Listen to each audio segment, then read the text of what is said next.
Welcome, everyone, to the 24-25 Talent Pipeline Program National Signing Day. Thank you for your attention today. It's going to be a great event. You're going to leave here energized and with some emotional thoughts about how we're helping defend this country with what you see here today. I'd also like to especially welcome those that are joining us on the live stream today. Thank you for being able to join in, and we hope you enjoy the event as much as those are here in attendance.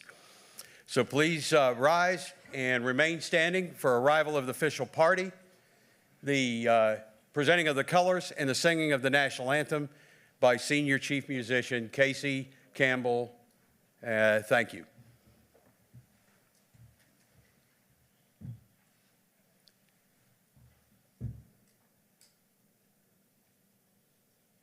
Advance colors.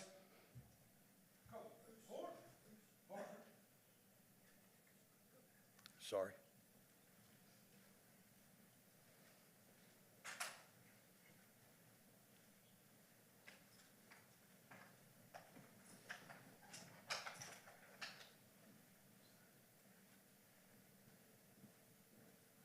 Color.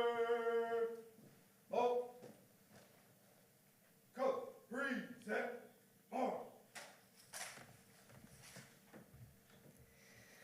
Oh, say, can you see by the dawn's early light what so proudly we hailed at the twilight's last gleaming, whose broad stripes and bright stars through the perilous fight o'er the ramparts we watched were so gallantly streaming, and the rockets regular, the bombs bursting in air, gave proof through the night that our flag was still there. Oh, say does that star-spangled banner yet wave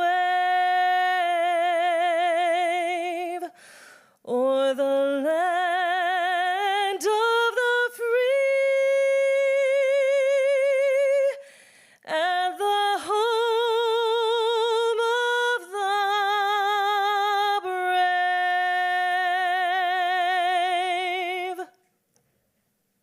Color. Shoulder. Arm. Recover the colors. Colors, colors, sir. March.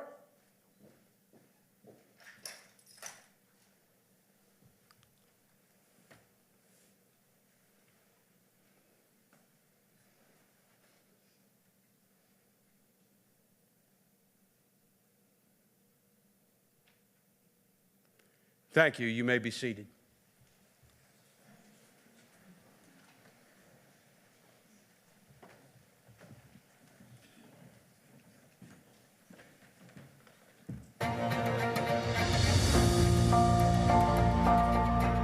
Handshakes can represent a lot.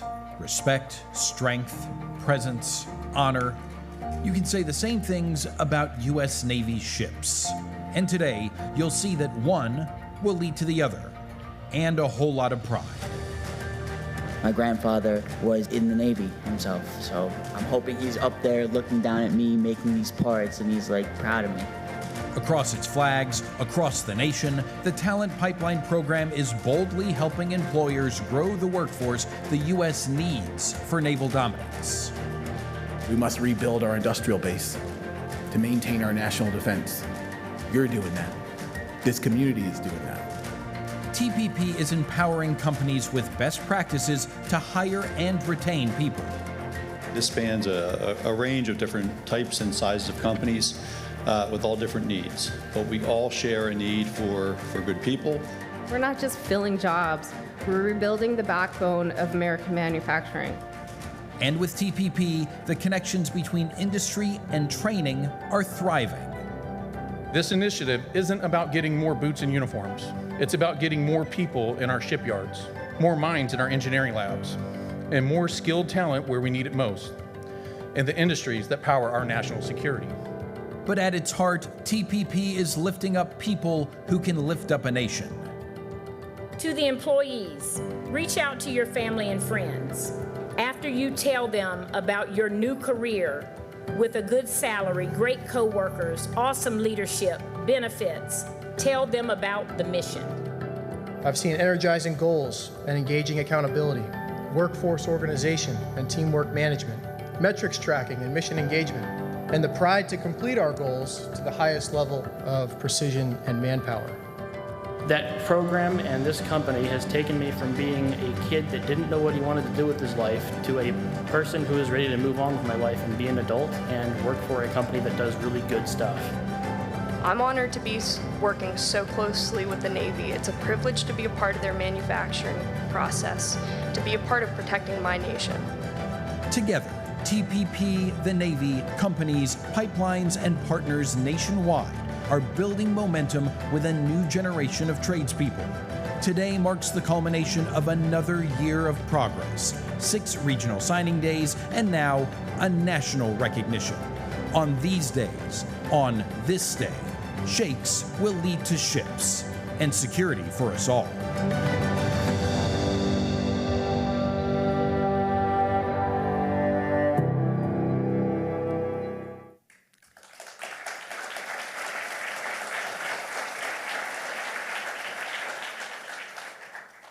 So today's about recognition and thanks. So that because of that video, this program's been in existence for 4 years. Every day we create a great story. We haven't, to this day, been very good at telling the story until by complete coincidence, at a Yankee game, I sat next to Martin Anderson. And so, Martin, I'd like you to stand from Blue Forge Alliance, along with Steve Fullhart, who's here somewhere, and Justin Beggy, who put those videos together, and Lauren Bricado, who's not here today, that their ability to come together and partner has been a huge part of our success as we move forward. So on behalf of the United States Navy, Navy Sea Systems Command, the Maritime Industrial Base Program, 492 Defense Industrial Base employer partners, 11,294 new hires, 8,018 new hires who reached their first-year anniversary, 14 national facilitators, employer training providers, local facilities, facilitators, flag sponsors, the MIB program staff, the TPP program management team. My name is Joe Bartow, and I'm privileged to be the program leader for the U.S. Navy Talent Pipeline Program. Welcome to the 2024-25 National U.S. Navy Talent Pipeline Program National Signing Day. Today is all about recognizing our teammates, celebrating our progress, and launching the next year of our journey. Of course, we'd love to thank the USS Constitution Color Guard and Senior Chief Musician Casey Campbell for their rendition. No better way to start the day, right, Master Chief? I'd like to start with recognizing the official party. Soon Senator Kaine will be joining us. As you can imagine, last day of session. He's got a few things going on today, but he is on the way. I've got Rear Doug Adams, the PEO of Undersea Warfare Systems, Captain Nick Levine, the Program Manager of In-Service Attack Submarines, Command Master Chief Jeff Hiscox, Team Submarine, and Miss Erica Logan, the Deputy Program Manager for the Maritime Industrial Base Program. We also have some VIPs here today, primarily Rear Admiral Bob Dodson. Thanks for being here today, sir. And all the rest of the people who have taken the time to come share this day with us.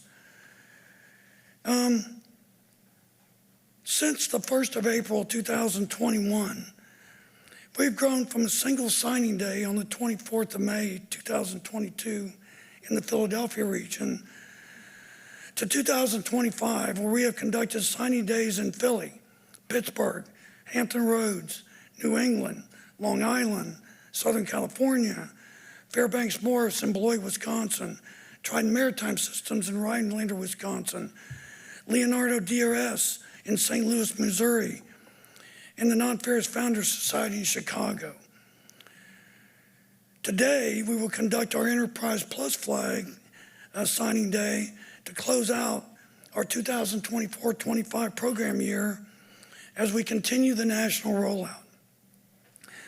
The Talent Pipeline program is built on a common belief that if we train, coach, encourage, and recognize defense industrial-based small and medium-sized employers on how to improve the performance of their talent acquisition and retention systems by building reliable year-over-year talent pipelines, then the employers would be able to stabilize their teams, run a better business, and provide more capacity to meet the most industrial demand of the Navy.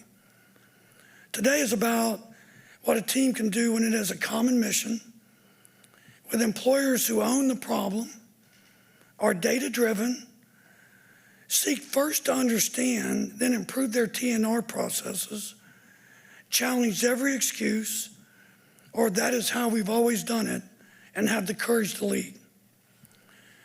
Every day we have a choice when we get up in the morning, start our day. We can look for something good or something bad. I guarantee you that whatever you look for, you will find. Today, when we meet with companies, I usually start the conversation with, why is recruiting, hiring, and retaining your people so hard? And I get all the normal responses. And after a few minutes of listening to their complaints about how hard this is, when they take a deep breath, I'll say, well, I wonder why some companies seem to make this look so easy. Why do some companies have a long line of the very best people that are just waiting for the call to try to make that team? So in TPP, we have developed a no whining rule.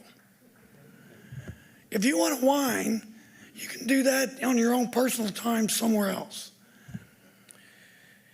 And one of my mentors, General Fred Franks, used to tell me, Joe, you cannot roll up your sleeves and wring your hands at the same time. We have too much to do solving the problem to spend any energy on complaining about it or hoping it will go away. We have too much to do to meet the American industrial base obligation to our warfighters to make sure that they have everything they need to protect our country and our way of life. No time to wring our hands, no whining. Today is about the TPP team who have rolled up their sleeves. The team of P&L leaders, general managers, HR staff, supervisors, first-line supervisors, training providers, administrators, instructors, facilitators, sponsors, network coaches, other employer partners, candidates, new hires. We've all banded together in what we have come to be known as secret sauce. When we all come together around a common mission, it's amazing what we can do. We are connecting the dots to help our employer partners how to fish, to teach them how to fish. But we are not a catch and release. We are a catch and keep for life. And that's our motto: one relationship, one employer, one job, one lifelong productive and engaged teammate at a time. Since 2021, of the 393 employers who made a hire, 231 have an over 80% retention rate on their new hires. 140 are between 50 and 79%, and 22 are under 50%, yet every one of them is implementing a data-driven action plan to improve their retention rates and stabilize their team. They have owned it, and they've rolled up their sleeves, and they've gone to work, and they're fixing this problem every day. So many people to thank for believing in the program leadership team to be that connective tissue and executing the program, or as we say, run the play.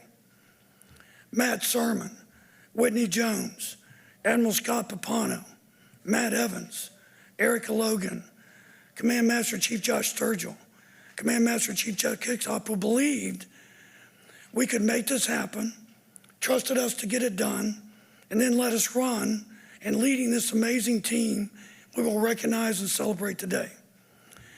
Got a special thanks for the Department of Defense's Industrial Base Analysis and Sustainment Office. Adele Ratcliffe was part of that. Scott Frost was a part of that, not here today. And certainly want to address Kristen Schaff, who's replaced Adele, and Brian Street, I think who is here today. I think he's supposed to be here. There you go, Brian. Thanks for being here. And I didn't see you, Jay. You were hiding in the back row.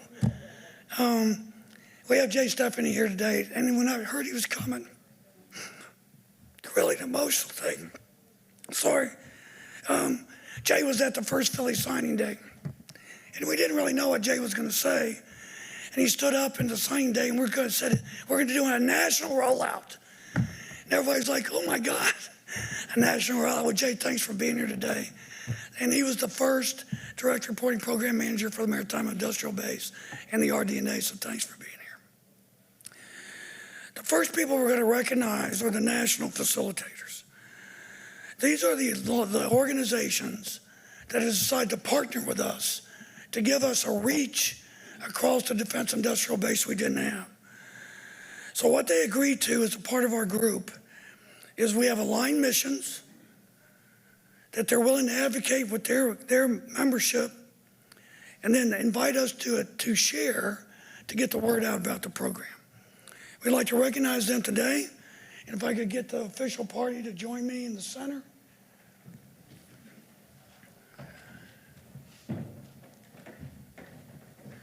So the first one, John Radigan, Marine Machining Association. John, you can step up and shake. You get to shake hands, John. There you go. Just stand right down here, John. Right off the stage. You can move up a little bit. So shake. Pat Hershowitz and Michael Cortez from the Submarine Industrial Base Council. Steve Fisher from the Naval Submarine League. David Norquist from the National Defense Industrial Association. Dan Sloan from the SME, formerly Society of Manufacturing Engineers. Jed Shine from the Aerospace Industrial Association. Jack Fennick from the Amphibious Warfare Industrial Base Coalition. Special thanks to Telly Tucker from the Advanced Training for Defense Manufacturing, ATDM. From the very beginning, it was kind of our program in ATDM. Sean Marone, Nancy Martin, and Stephanie Montejo, who's not here today, from General Dynamics Electric Boat.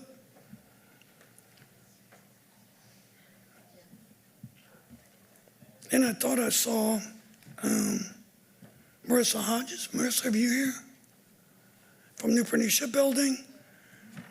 And then representing the Blue Forge Alliance is, on behalf of Rob Gorman, is Josh Kramer. Josh?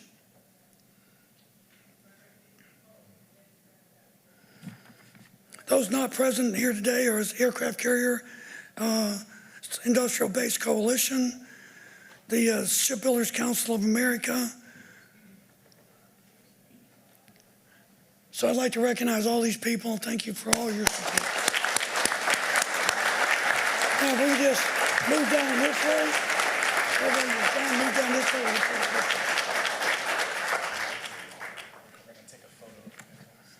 Yep, right here. Right up here, we're going to take a picture right here. Today's picture day.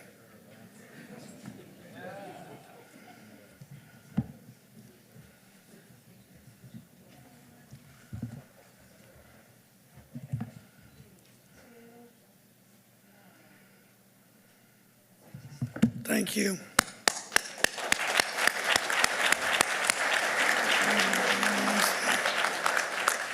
Take seats, yeah.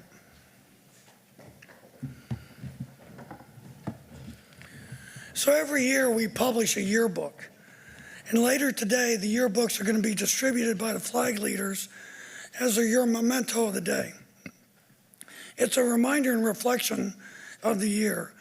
While we certainly capture a lot of empirical data to justify our investment and give the data to the Navy, at the end of the day, our real value is in the eyes of our customer, who are the employers. The yearbook, published both physically and electronically, captures employer testimonials on what they got out of the program.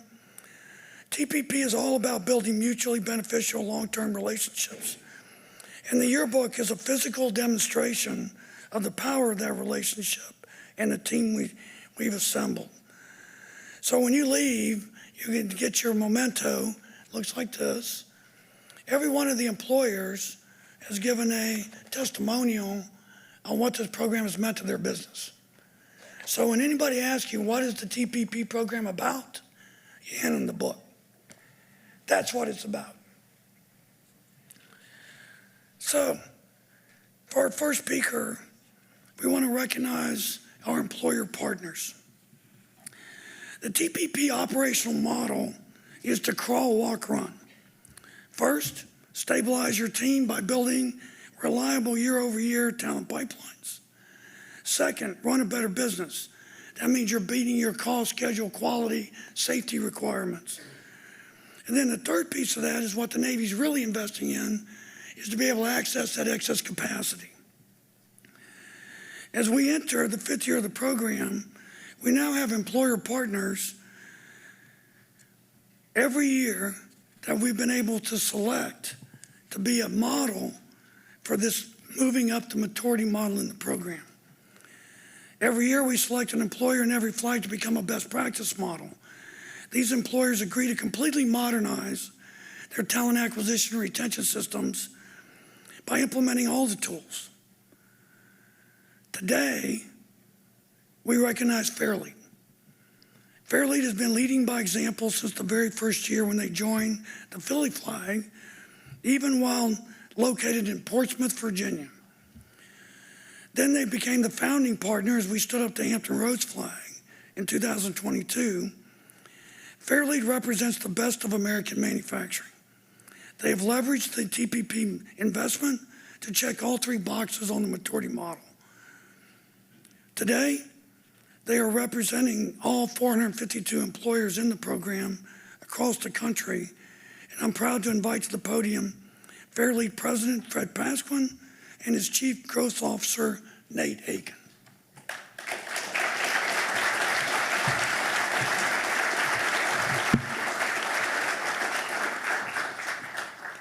Thank you, Joe. That was a very kind introduction. Appreciate having the honor to be here with all of you today and represent the 452 companies that have made the better decision to participate in this program. And when we were first given this opportunity, I think it's an ownership opportunity for all the leaders in this room to say, as leading a company, if I can't attract and I can't hire and I can't retain the employees that I need to add capacity to the United States Navy, that's a me problem. That's it. The only place I have to look is in the mirror, come back and say, I own this problem.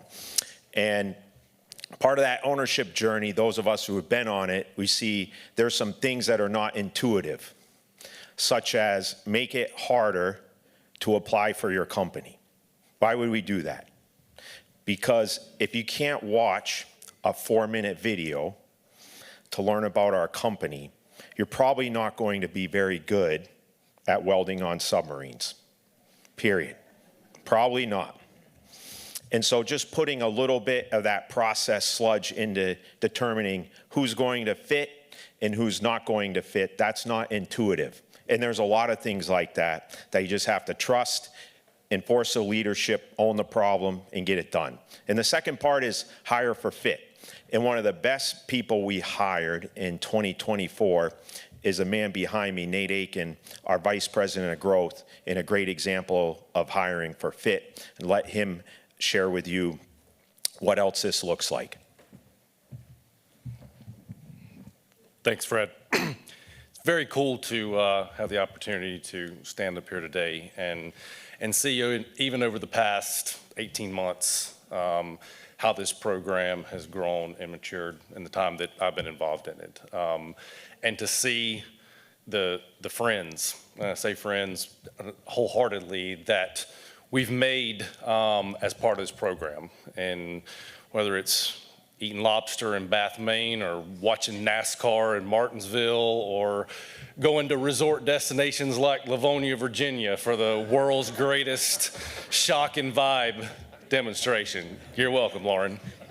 But truthfully though, Fairlead has experienced a lot of value in this program and business value.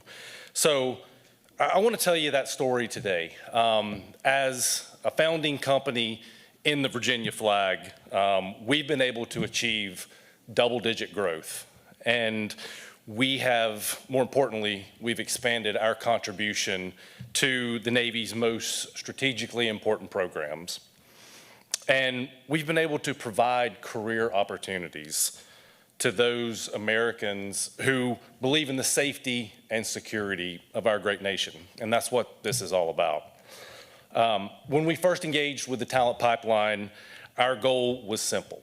We wanted to strengthen our workforce in highly specialized industries in ship repair, ship construction, and systems manufacturing, where the demand for skilled trades has far exceeded supply for several years.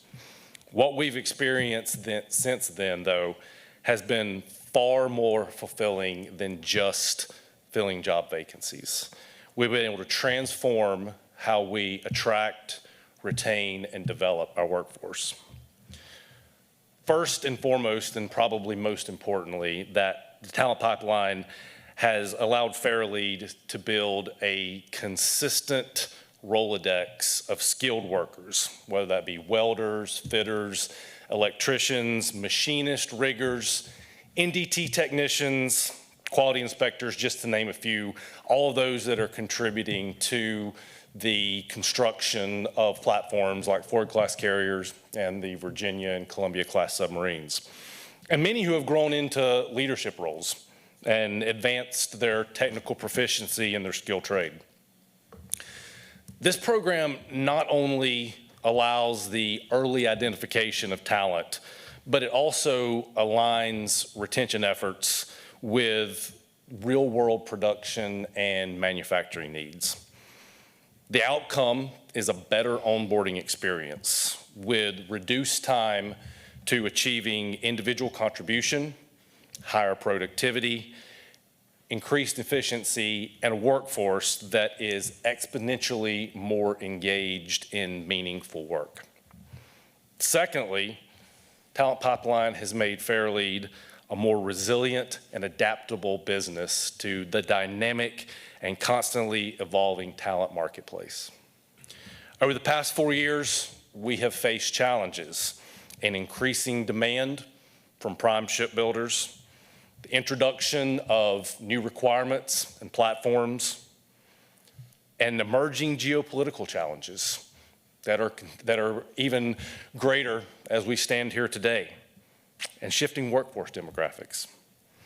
The structured, scalable approach which we developed in conjunction with TPP leaders like Joe Bartow, Doug Smith, Renee McNichol, and Jennifer Romine have allowed us to stay ahead of these challenges by developing a deliberate talent acquisition strategy and an execution plan with quantitative, measurable performance metrics.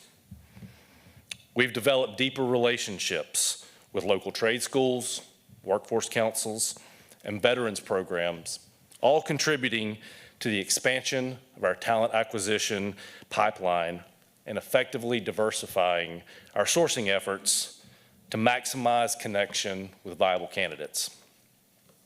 And finally, the value of the TPP extends just beyond operations. It has strengthened our Fairlead culture. Our foremen, supervisors, and managers and people leaders are more engaged because they exhibit extreme ownership of onboarding, integrating, and mentoring individuals who come to Fairlead to help bring the warfighter home. Our employees have an unwavering sense of pride, belonging, purpose, and upward mobility. We've been able to lay this cultural foundation because of the methods, tools, and processes that were born out of our participation in the Talent Pipeline program. TPP isn't just a workforce development or talent acquisition program. It's a business multiplier, a cultural catalyst, and a strategic advantage for our medium-sized business as we accelerate toward growth. At Fairlead, we're proud to say that we have been able to grow bigger, faster, and stronger, not just as a company, but as a supplier and critical contributor to the entire maritime industrial base. Thanks for your time. And thanks, Nate. And really what that means for us is we've gone as a medium-sized business from 300 to 400 people this past year and been able to keep those people. And where that really matters is what we get to deliver in the additional capacity. And we're proud that later this year, we'll have delivered 4,000 tons of ship to the U.S. Navy. And at the end of the day, what we do is really important. It's real important. Those of you in New England last year heard that I have been happily married for 25 years, married a total of 27 years. And I see many of you in that same boat. And my wife took a trip last year and was gone for 17 days straight. She did the Camino and walked from Portugal to Spain. And when you've been married that long and you're gone for that long, you just learn things about your household. And over those 17 days, and I'm here to tell you it is true, our house could live without daily deliveries from Amazon for 17 days straight. I did it. I'm here to tell you I did it more than a year ago because Amazon's great. It's nice, it's convenient, but it's not important. But what we do in this room is important. It might be the most important thing that's done in this country. And while Amazon is convenient and nice, building the warships that the Navy needs, that the nation needs, is critically more important. And for all of the companies who are represented here, particularly the leaders of well-run companies, it's our duty to get those following us tied into that mission. It's our duty. We owe it to them. We owe it to our customer. We owe it to our nation. Enjoy that duty. Live that duty. Hire the people who can help us transform and deliver that duty. Thanks for letting us talk to you this afternoon.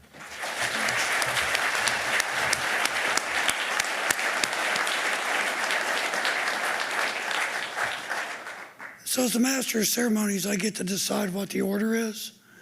So Senator Kaine has joined us, and in respect for his time, Senator, you don't have a few other things to do today, do you?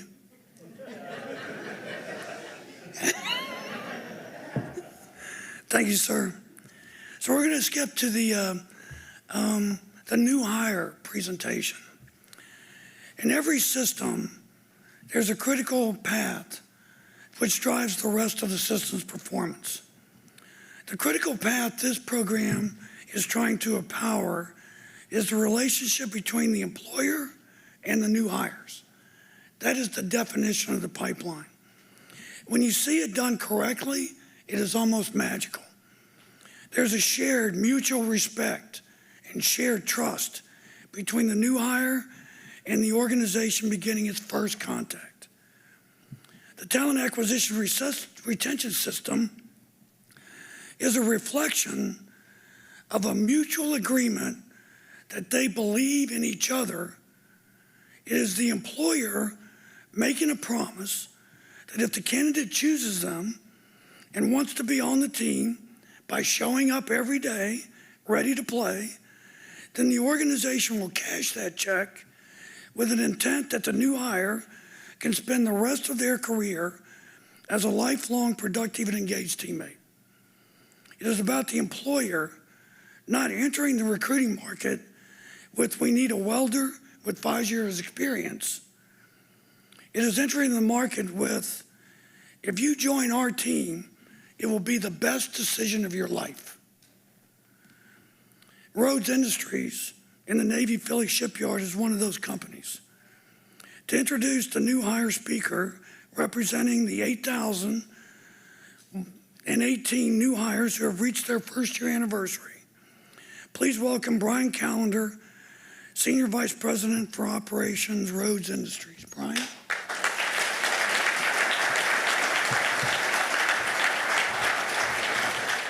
Thank you very much, Joe, for that warm introduction.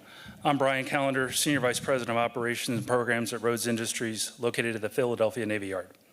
I joined the Rhodes team earlier this year after 36 years of federal service at Naval Reactors, where I was a member of the Senior Executive Service for 20 years. For background, Rhodes Industries serves as one of the focus factories for Electric Boat, fabricating and outfitting large steel deck assemblies for Virginia and Columbia class submarines. In addition, Rhodes supports the installation and maintenance of the Navy submarines and surface ship test sites, as well as service and support of the Naval Foundry at the Philadelphia Navy Yard. During my federal service, I knew of the Talent Pipeline Program pilot in Virginia, but when I got to Rhodes, I was impressed by the company's level of engagement and pivotal role that Rhodes played in launching the second flag of the program in the Philadelphia region.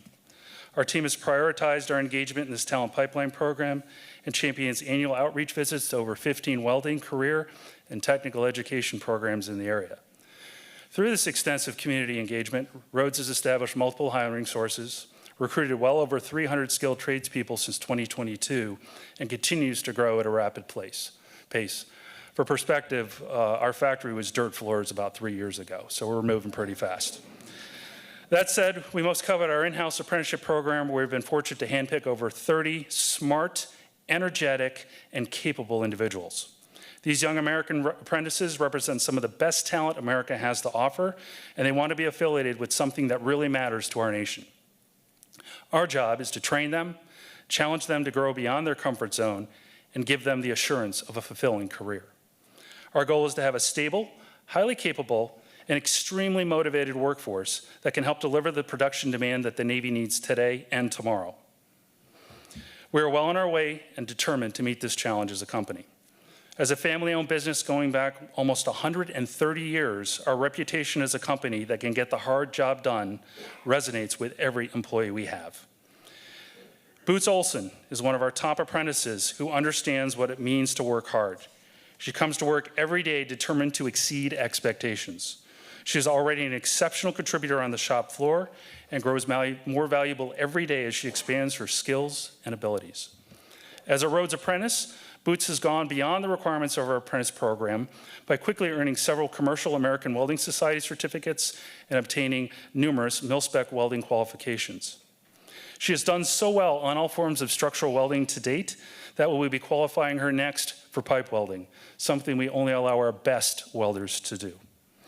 Boots' welding prowess, positive attitude, and mature, no-nonsense professionalism has made her a standout in her brief time at Rhodes, and I consider her a prime example of what our next greatest generation is capable of if given the chance.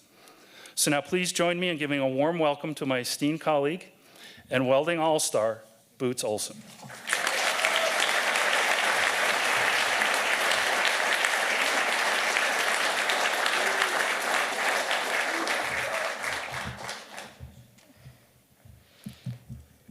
Thank you, Brian, for the introduction.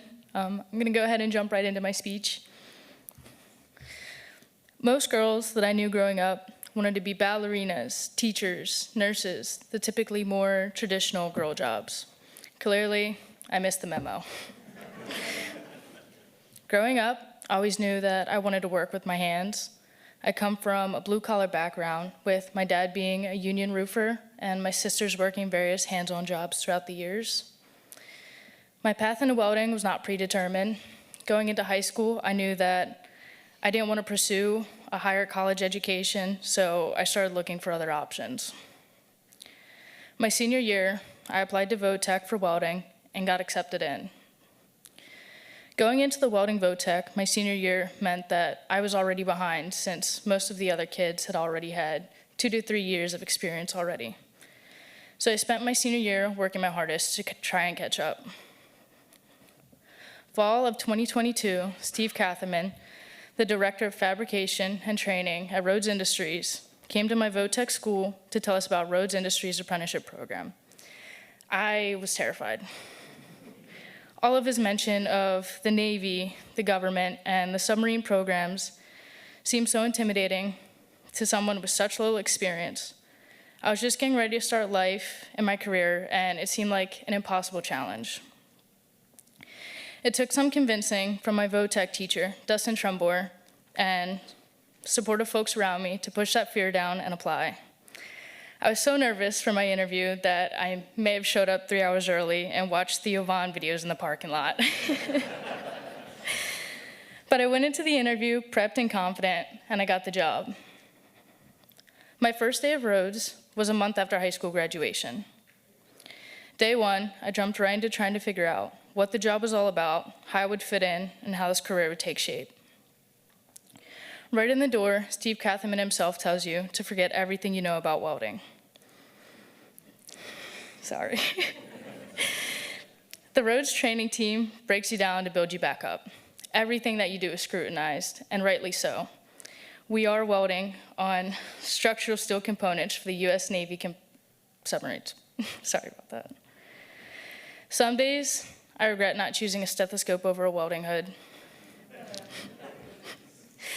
But the skills and experience that I learn along the way end up being the most rewarding part of it all. There's growth throughout the challenges, and that's what this job is all about. Throughout the last 2 years that I've been at Rhodes Industries, I've been offered so many amazing experiences. From the certifications that I'm able to acquire to the events I'm invited to be a part of and all of the amazing people I've had the joy of working with along the way. In my short time welding, I've received my MIL MIG certs, my MIL stick certs, my MIL TIG pipe certs, and various other certifications that allow me to be versatile and useful in almost any part of the production floor. That's all thanks to the Rhodes Training Center team, who teaches and emphasizes to us what this DoD work is all about. My appreciation for welding has grown immensely since becoming a part of this program. This training program has taught me that every weld you put down represents your workmanship and who you are as a welder. There's a great deal of honor in this job, and it takes people with a lot of pride to represent the industry the way that it deserves.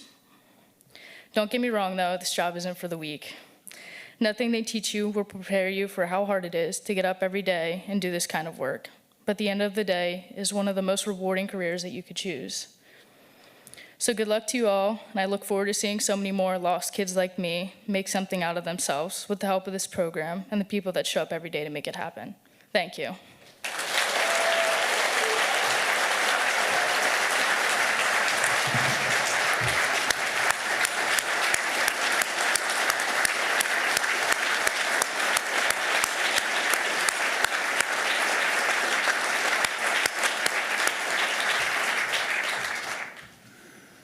Thanks, Boots. I knew it took a lot of courage.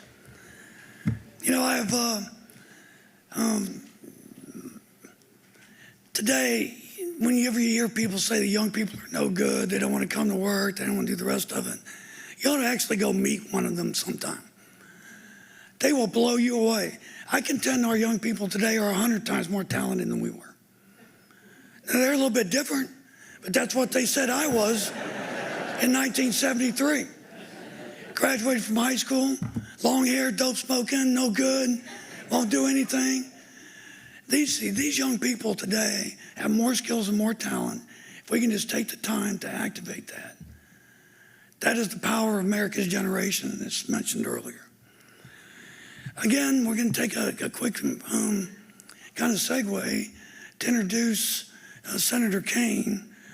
But Senator, with your indulgence, I'd like to show a video by Admiral Codle that was presented to as the warfighter on why this program's important, and then we'll introduce the senator. Ladies and gentlemen, it is an honor for me to address you virtually today as we celebrate those completing the 2024 Talent Pipeline Program. To the employers, employees, and your families, congratulations, or as we say in the Navy, bravo Zulu, shipmates. My name is Admiral Codle, and for those who are unsure what I do as the U.S. Fleet Forces Commander across my many duties and responsibilities, I am charged with organizing, training, and equipping a force of over 125,000 sailors and civilians with hundreds of ships, submarines, aircraft, and support facilities across the U.S. Atlantic Fleet that can ultimately prevail in high-end conflict while meeting the objectives of our operational commanders. This is a tremendous responsibility, but an even larger honor to lead our finest warriors at this level. In short, we protect America and our homeland from attack and go forward to defend our interests around the world, and if needed, win decisively on terms favorable to the United States. So first, please accept my regrets that I could not be there with you in person to celebrate. This program that Joe Bardo, PEO Submarines, and the Navy placed and run in 2021 in Pennsylvania is growing at an eye-watering pace, and my schedule could not support my attending in person. It still brings me great pleasure to be able to participate in the conclusion of one chapter of your lives and the beginning of what will be the next phase of an incredible part of your professional journey. And what an exciting day it is. To the employees, welcome to the Defense Industrial Base. You are now an elite member of the foundation that supports our world-class Navy. You're part of something truly special. No one else is able to sustain a combat fleet of conventional and nuclear-powered warships at such a high tempo over the class life cycle of 30, 40, or even 50 years. You should all be extremely proud. I know I am. It's impossible to see the talent before me today and not be excited and confident in the future of our country.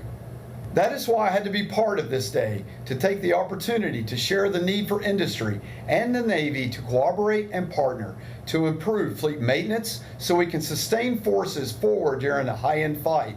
Because that is the job of everyone there in the room, to deliver the foundation and infrastructure the Navy and most importantly our sailors need so that we can fight and win our nation's wars. We have fallen a long way from the height of World War II, where our shipbuilding industry built almost 9,000 naval vessels and employed some 650,000 Americans from 1943 to 1945. Today's number of personnel working in the shipbuilding industry is around 105,000, a 600% reduction from the height of World War II. One last stunning fact that I hope you're aware of is more than half of the world's shipbuilding output came from China last year, making it the leader in shipping industry by a very large margin. What does all that mean for us and those in uniform? A deep concern for our Navy's future combat power.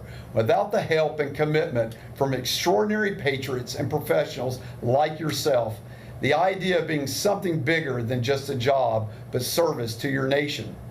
But before I get too far ahead of myself, let's cover what matters and why we're here today. On this signing day and the Talent Pipeline Program Acknowledgement Celebration, my message remains consistent. We must all work together to build concrete and accountable actions that will get our Navy ship and shipbuilding plan back on track.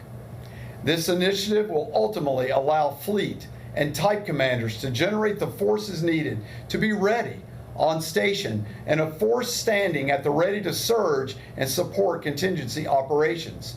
No Navy in the world can do what we do. I will tell you as straightforward and as simply as possible. We need everyone listening and across the nation to be all in.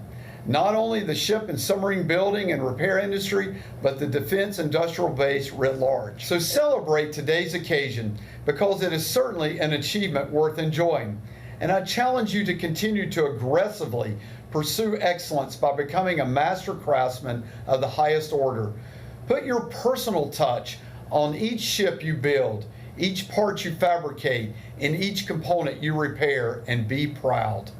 You will work hard, dedicated to a career that has real meaning to your family, to your community, to your Navy, and your nation, and certainly to the world.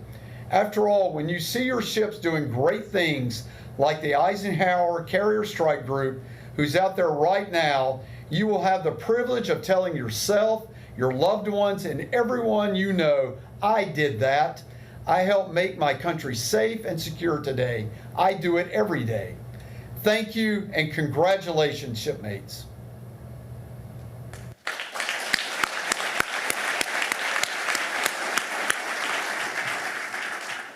Rear Admiral Doug Adams is the Program Executive Officer for Undersea Warfare Systems and the Pittsburgh flag sponsor. Doug gets it, and he has accepted the job of introducing our keynote speaker. And on behalf of the entire U.S. Navy Talent Pipeline team, please join me in welcoming Admiral Adams to the podium. Thanks, Joe.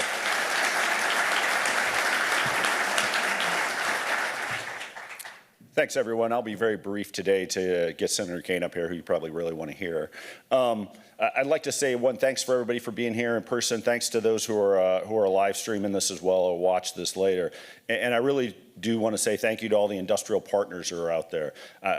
Those of you who have heard me talk before, I've had the opportunity to meet you. You've heard me say this before. I walk around the streets in this uniform, or hopefully not this one, because this one's pretty hard to keep clean sometimes. So another uniform's a little easier to wear around out in public. And I get told, hey, thank you for your service quite often. What you don't hear is you don't hear that enough, I think, to the industrial base. And I think that's vitally important, because what allowed me to go to sea for all the years I went to sea on submarines and return safely was the defense industrial base that built that ship, that built the parts that we used as repair parts, and provided that reliability and redundancy to get me home from all those places I was bed. So thank you very much for that. I have the honor today to introduce Senator Kaine. I'm not going to read his bio in his entirety, but I will hit a couple highlights just to make sure, just to do him the service he warrants. So he's a past lieutenant governor to the Commonwealth of Virginia, the 70th governor where he's elected to in 2006 in the Commonwealth of Virginia. In 2012, elected to the U.S. Senate, where he continues to serve today. And as Joe alluded to earlier, has a little bit of a busy weekend, I think, ahead of him there. Most importantly, Senator Kaine's been a huge supporter of the defense industrial base, the talent pipeline program, of the defense industry, and really to the skilled workers that help maintain our ships and submarines and all the other equipment that the armed forces operate. So without further ado, please give a warm welcome to Senator Tim Kaine. Thank you, guys. Good afternoon. Thank you so very much. It is great to be here. I do have a lot of things going today, but this is the only one that's good news. So I'm really happy to be here. I got here early so I could listen to some speeches. My staff will drag me out. I won't want to go, because this is such an exciting thing, this signing day for the Talent Pipeline Program. It's cool being in the National Press Club. This room has, I've got some great memories in this room. I was in my first year in the Senate, and they decided to reinstitute something that they had not done for 100 years, a spelling bee between members of Congress and the press corps. Hadn't done it for 100 years. I was a freshman senator. I came and I won. It ended up, after everybody drops out when they miss a word, it ended up me and somebody from the New York Times going head to head. And I won on the word nonpareil. And I realized, man, I was bad at spelling bees when I was a kid. How did I manage to win? And then I realized when I was a kid, they didn't have open bars at spelling bees. I mean, the next year I came back and I lost, but I lost to a Virginia representative, Don Beyer, who had a perfect SAT score. So, okay, I lost to Don Beyer. The other thing that really makes me excited to be here, yes, I'm an elected official, mayor, governor, senator, serve on the Armed Services Committee where I am the lead Democrat on sea power, but I'm the son of a welder and iron worker. My dad ran a company called Iron Crafters in the stockyards of Kansas City. Classic American family small business, 5 employees in a bad year, 7 in a good year, plus mom and the 3 Kaine boys. And I grew up working side by side with these artists who were great welders and iron workers. And we were at the opposite end of the scale from building ships and subs. We were, bicycle racks and wrought iron balconies and dress racks that would go in retail establishment. But I learned from the welders that I worked with that ironwork organized. I learned this was artistry. But I also learned I was going to a high school that offered no vocational training programs whatsoever. So I was sort of absorbing in one part of my life how important this was, and in another part of my life that society didn't seem to care that much about it.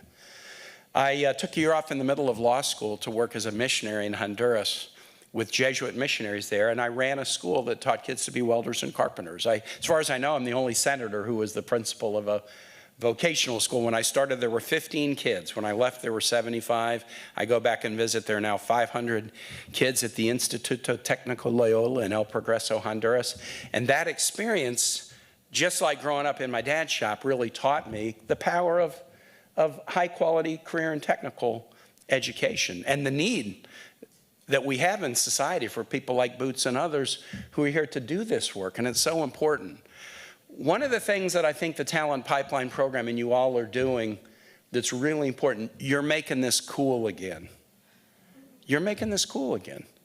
My wife and I were at a minor league baseball game 2 Fridays ago. The Richmond Flying Squirrels is our AA team in Richmond. I've got a Flying Squirrels fan or two here. And you know, now they run ads on the scoreboard between innings, and they ran a big ad recruiting people to come be ship and sub builders and repairs.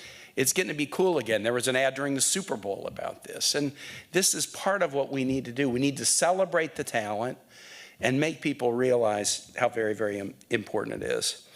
Because it is about our U.S. Navy and making sure that our U.S. Navy is the most capable and lethal Navy in the world. This matters a lot in Virginia, obviously, with our shipbuilding history and our shipbuilding, workforce and some of the best shipbuilders, best shipbuilding institutions, public and private shipyards in the world. We've got to do this right. There are challenges, global challenges right now, and I didn't serve in the military. My dad was an Army officer, and my oldest son's a Marine officer. So I use terms to describe things that may not be what the military uses, but I often think about the difference between fixed force and flexible force. And the world is moving into a place where what we need is flexible force. We don't need so many bases that are fixed. We need flexible force that can move to where the action is. And that's what the Navy and Marines do. The Navy and Marines are flexible force. And as we think about the Indo-Pacific, where there's vast expanses of water and maybe not so much land on which to have the fixed force, the Navy assets, especially ships and subs, this is going to be the set of platforms that will keep the U.S. safe, keep our allies safe, keep commerce free in generations to come.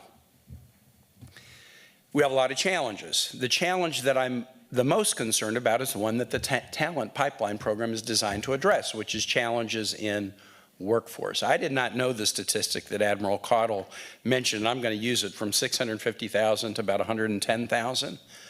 That tells you a lot. Technology's gotten better. You can leverage a person more with the technology, but we see the pace at which other nations are building, and we've got to get there. We have to get there. We've made commitments to allies about what we're going to do, and we have to get there. Use one example that you are very familiar with, the Virginia-class submarine program, which, to many ways of thinking might be our real apex weapon system, our apex predator. I think the sub-program is the area where we still have the biggest qualitative edge over any adversary in the world, and we want to maintain it. And the Virginia class with the payload, the Columbia class, these are all part of maintaining that huge edge. We need to produce about 2 Virginia-class submarines a year to meet the nation's defense, and we're producing 1.3 a year. We made a commitment to the Australians that we would sell them Virginia-class subs in the 2030s and help them train so that they could eventually build their own nuclear subs in the 2040s. And this is a big deal. Australia has no nuclear program whatsoever except for medical isotopes. They don't even use civilian nuclear power. So to have a nation like Australia say, we want to partner with you and we want to learn how to operate nuclear subs and we're going to buy subs from you and then we're going to build our own. This is a big, big deal. But for an ally in the Indo-Pacific, it's something we ought to do. But if we're going to meet our commitments to the Aussies, we got to be building about 2.3 Virginia-class subs a year. How do we go from 1.3 in 2025 to 2.3 in the early to mid-2030s? It's not easy. There's some supply chain challenges, but the big challenge is workforce. And that's what the Talent Pipeline program is designed to address. I'm really proud of some of the efforts that I have worked on as a member, both of the Armed Services Committee, but also of the Health, Education, Labor, Pension Committee that focuses on career and technical education. I'm the co-chair of the bipartisan Career and Technical Education Caucus. I'm excited about some innovations. And in this room, we not only have, the industry leaders and folks who are participating in the signing day, we've got innovators in this room. The one I'm the most proud of is, I see Telly here, so raise your hand if you're part of the Danville crew, Danville, Virginia crew. Okay, I'm really excited about Danville. And I hope that you have a chance to go see the Advanced Training and Defense Manufacturing Center in Danville, Virginia. Danville, if you don't know Virginia, was part of a very pro-manufacturing community, Southside Virginia. We manufactured textile, manufactured furniture. It was a tobacco growing region. Those industries kind of moved away, but the manufacturing ethos was so strong that we realized as we're looking for new ways to train people in ship and sub building, we can't just, in like Hampton Roads, 1.6 million people, allow our employers just to cannibalize each other and hire somebody away across the street. We got to grow the pie. And so I worked with the Navy to stand up this program in Danville, which has already produced hundreds of graduates. They're employed in 37 different states at over 153 different companies, and the Danville model is now being used to replicate in other parts of the country to attract new talent in who can then meet these jobs in the ship and sub building and repair industry. I visited a class in Danville one day, and I was struck in this class of about 50. There were local youngsters and local not so youngsters who were interested in doing transitions into new careers. There were folks from all over the United States whose employers had said, why don't you go into this 8-week program and work side by side with great ship and sub builders who will end up working with other companies, but you'll be learning the same skill set which will help this nation. There were, here was a group that I was really moved to see, Afghan immigrants. They've already been part of defending the United States. They work with the US military in Afghanistan. They came over in 2021, and as they thought about what they might want to do, they said, look, my career has been helping defend the United States. I want to be a shipbuilder. I want to be a sub builder. And there were Aussies. The Australian government is sponsoring, and these companies are sponsoring Aussies to come into Danville, just like Aussies are now training with our nuclear sailors in South Carolina, so that we can integrate what we do and really act as allies. After I toured the class, I went to a coffee shop I like in Danville, and I was shooting the breeze with the guy who runs it. And he said, yeah, man, those students down at the training center, I have a hard time with their accents sometimes.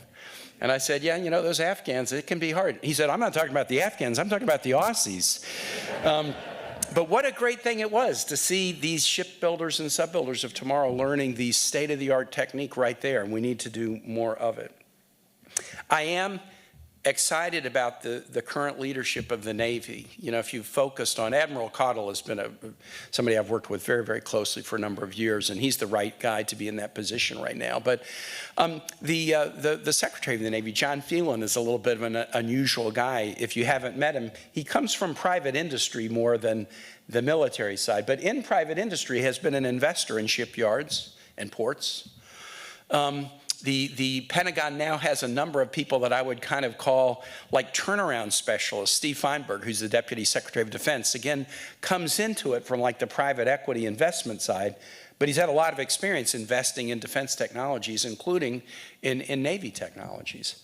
I remember as I was seeing some of them in some of the confirmation hearings, it was like, well, at a different time, I might have said, wow, your skill set isn't exactly the skill set that I would really normally look for here. However, if we're going to turn around using the Virginia class from 1.3 to 2 or 2.3, we're not going to turn that around by just hiring the same kind of person to lead that we've always hired. We need some new ideas. We need some private sector innovative thinking to get this right. But what we most need is you. What we most need is you. We need a dedicated and trained workforce of people who are so skilled. And one of the ways we do it, I was really interested in Boots' story. We got to make the high school freshman who walks into high school, and it really should start before high school, we have to make them see that career and technical education options are every bit as good as going to college. And for a long time in our society, we did believe that. And then there was a period, and it might have been a couple of generations, where we sort of, I don't know, we in subtle ways, my own high school experience kind of suggested that college was good and career and tech was something less than that. That's so wrong. We still have a Pell Grant program in this country where you can get a Pell Grant to go to college if you income qualify, but you can't use a Pell Grant for high quality career and technical education training. Makes no sense. When my son was on active duty in the Marine Corps, he could approve somebody in his platoon for a tuition assistance benefit. This is not GI Bill for vets. This is when you're active. He could approve somebody for tuition assistance up to $4,000 a year in his platoon or battalion for a college course. But if he had an ordnance specialist that said, hey, look, for $300 I can pass the American Welding Society certification exam in this thing that I'm qualified for, he would have to say, well, I'm sorry, I can give you money for college, but I can't do this. And what's more valuable, really? I mean, a college course, you move from Virginia to Seattle, somebody might not know what Tidewater Community College is, but you move from Virginia to Seattle with an AWS welding certificate, it's a ticket to a great career and a great life, doing patriotic things to keep the nation safe. So I am really just here to tell you how excited I am in what you're doing. I think this generation of leadership and programs like the Talent Pipeline program really are trying to recapture the excitement, the dignity, the importance of these really, really important trades. I mean, if you're a pipe welder on subs, I mean, talk about, there is not a 1% tolerance for error. There is not a 0.00001% tolerance for error. You got to be perfect because it's so very, very important. And we've got to lift up people who choose this path and celebrate them. Last thing I'll say, and then sit down, is, you know, my son, when he was active, he's a reservist now. He had 8 years active in the Marines. He said, look, the industrial base, they're like in the platoon with us. You know, they're not with us every day, but the equipment that we're wearing to protect ourselves, the platforms we're using to be lethal, these are absolutely critical to our success. And the workers who've worked on these platforms, they're like right there in the foxhole with us. They're right there in the platoon with us. This is a career that is that's so exciting and does such good for the country. I'll tell you one story and then sit down. I once was asked to give I give a lot of graduation speeches, you know, a lot of high schools and colleges. And my favorite one was I was asked to address the graduating class of the Newport News Shipbuilding Apprenticeship Program a couple years ago. And I was doing a little bit of research, and I'm going to short form what my graduation speech was. I stood up and I said to this group of graduates, congratulations, and I'm sorry. I paused. I said, I want to tell you why I'm congratulating you, and I want to tell you why I'm apologizing to you. I'm congratulating you because the admissions rate into this apprenticeship program is lower than the admissions rate into Harvard. It's tough to get into this. And about 60% of the people who were going through the program then, they already had some college when they came into the apprenticeship program. So I want to congratulate you for being part of a really important, highly skilled, very challenging, very competitive, very patriotic profession. And next, I want to apologize to you. At the time, the way we measured in this country, you finished that program and you were not considered an adult with a higher education degree. Something wrong about that. We sort of have to get rid of old ways of thinking and recognize, not just in word, but also in things like Pell Grants, tuition assistance grants, and other things. We have to recognize how important this is to our nation, to our nation's safety, but also how great it is to equip people with the kinds of careers that Boots was talking about. You're making this transition. I meet vocational or career and tech teachers in high schools who are starting to feel appreciated for the first time during their entire careers. They're starting to feel like, we're the cool kids. We've been the ones out in the building on the other side of the football field or something like that. Now we're the cool kids. So let's do all we can to take this moment where we have this renaissance in recognition and recruit more, celebrate more, pay better, and if we do, this nation will be in your debt, and we can be very, very confident in our security and safety. Thanks so much for having me today. It's really good to come.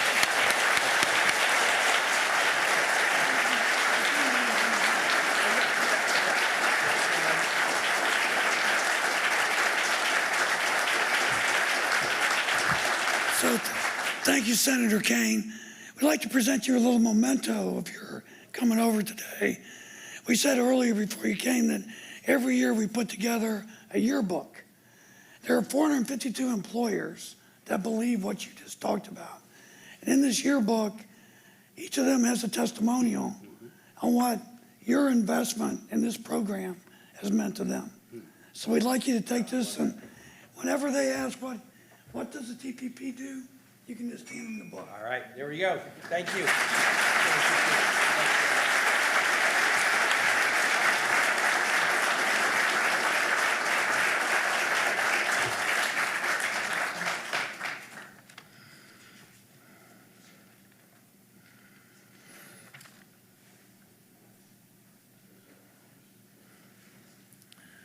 Next, we're going to acknowledge the warfighters and to recognize the special bond between American manufacturing and our warfighters at the pointy end of America's spear. As the Senator mentioned, while our warfighters win the battles, it is the American people who go to work every day to give them the tools and equipment to never be in a fair fight that win our wars. One of the most important relationships in the Navy Talent Pipeline Program is our relationship with the Navy. Not only do they provide us the resources to run this program, but probably more important is their emotional support. In 2023, with the help of Command Master Chief Hiscox, we developed a TPP sponsor program, where U.S. Navy uniformed and civilians agreed to become flag sponsors, where they attend events, do employer site visits to encourage and recognize and motivate the people who do the work every day. So our next speaker represents all the TPP flag sponsors and the warfighters, and that's Captain Nick Levine. Nick, would you please come to the podium? Thank you.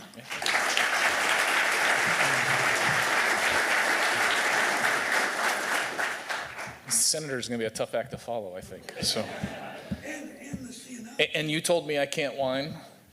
No whining rule, right? Fish and catch. But hey, Admiral, senior executives, employer partners, distinguished guests, and most importantly, the new hires who are here. It's an honor to be standing here. And if I can, I'll take a minute. Can the new hires stand up for me for a minute? Other than boots, because there's more here, I think.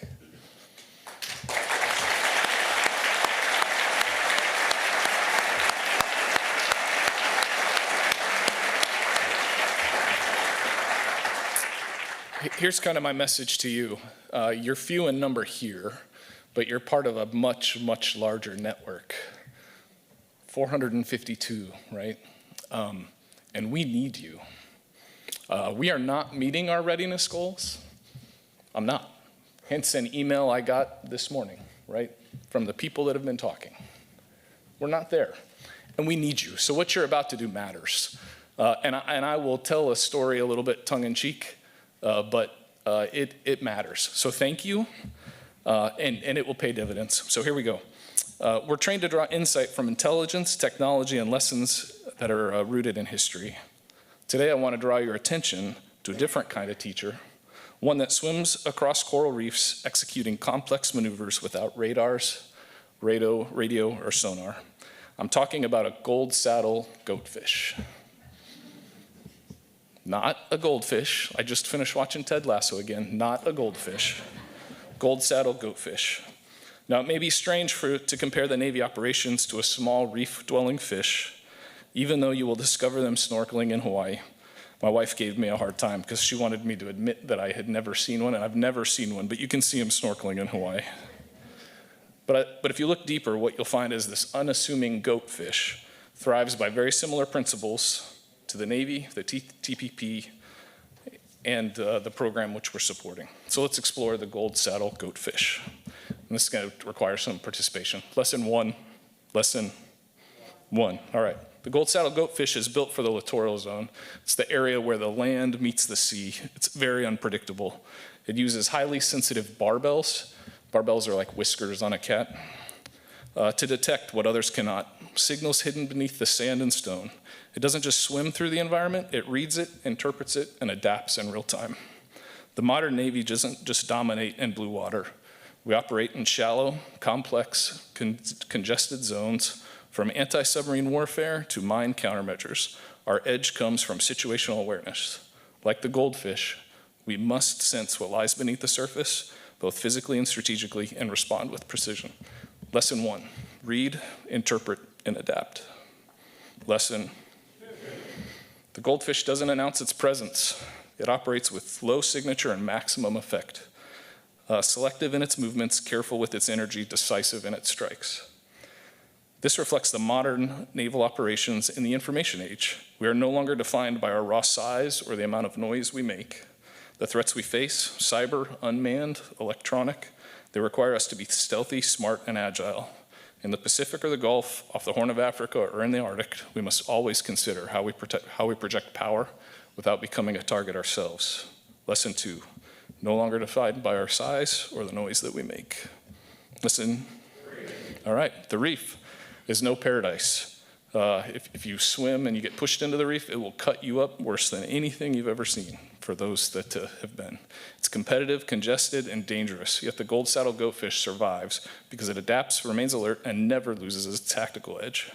We too operate in congested waters, amid rising peer competition, gray zone aggression, and technological disruption. And like the goatfish, we will survive and succeed not by brute force alone, but by combining awareness, coordination, and surgical precision. Lesson three, we combine awareness, coordination, and surgical precision. Lesson, the goldfish shifts its role depending on the environment. It's a solitary hunter one moment and part of the coordinated strike team the next, integrating effortlessly with other marine species to pursue a common objective. This is a direct analogy to the flexible force. It's almost like I could give the senator $5 because it's in my speech, I promise. Whether it's a destroyer operating independently, a littoral combat ship supporting coastal operations, or an aircraft carrier operating with a joint task force, the Navy thrives on multi-role adaptability. Like the goatfish, we don't stick to one method. We shift, evolve, and operate across domains as the mission demands. Lesson four, we shift, evolve, and operate.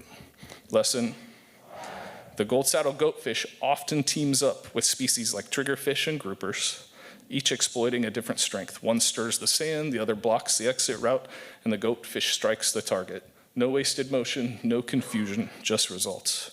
That's how carrier strike groups, amphibious readiness groups, and joint naval task forces are meant to work. Submarines, aircraft, surface ships, and SEALs, each with a role.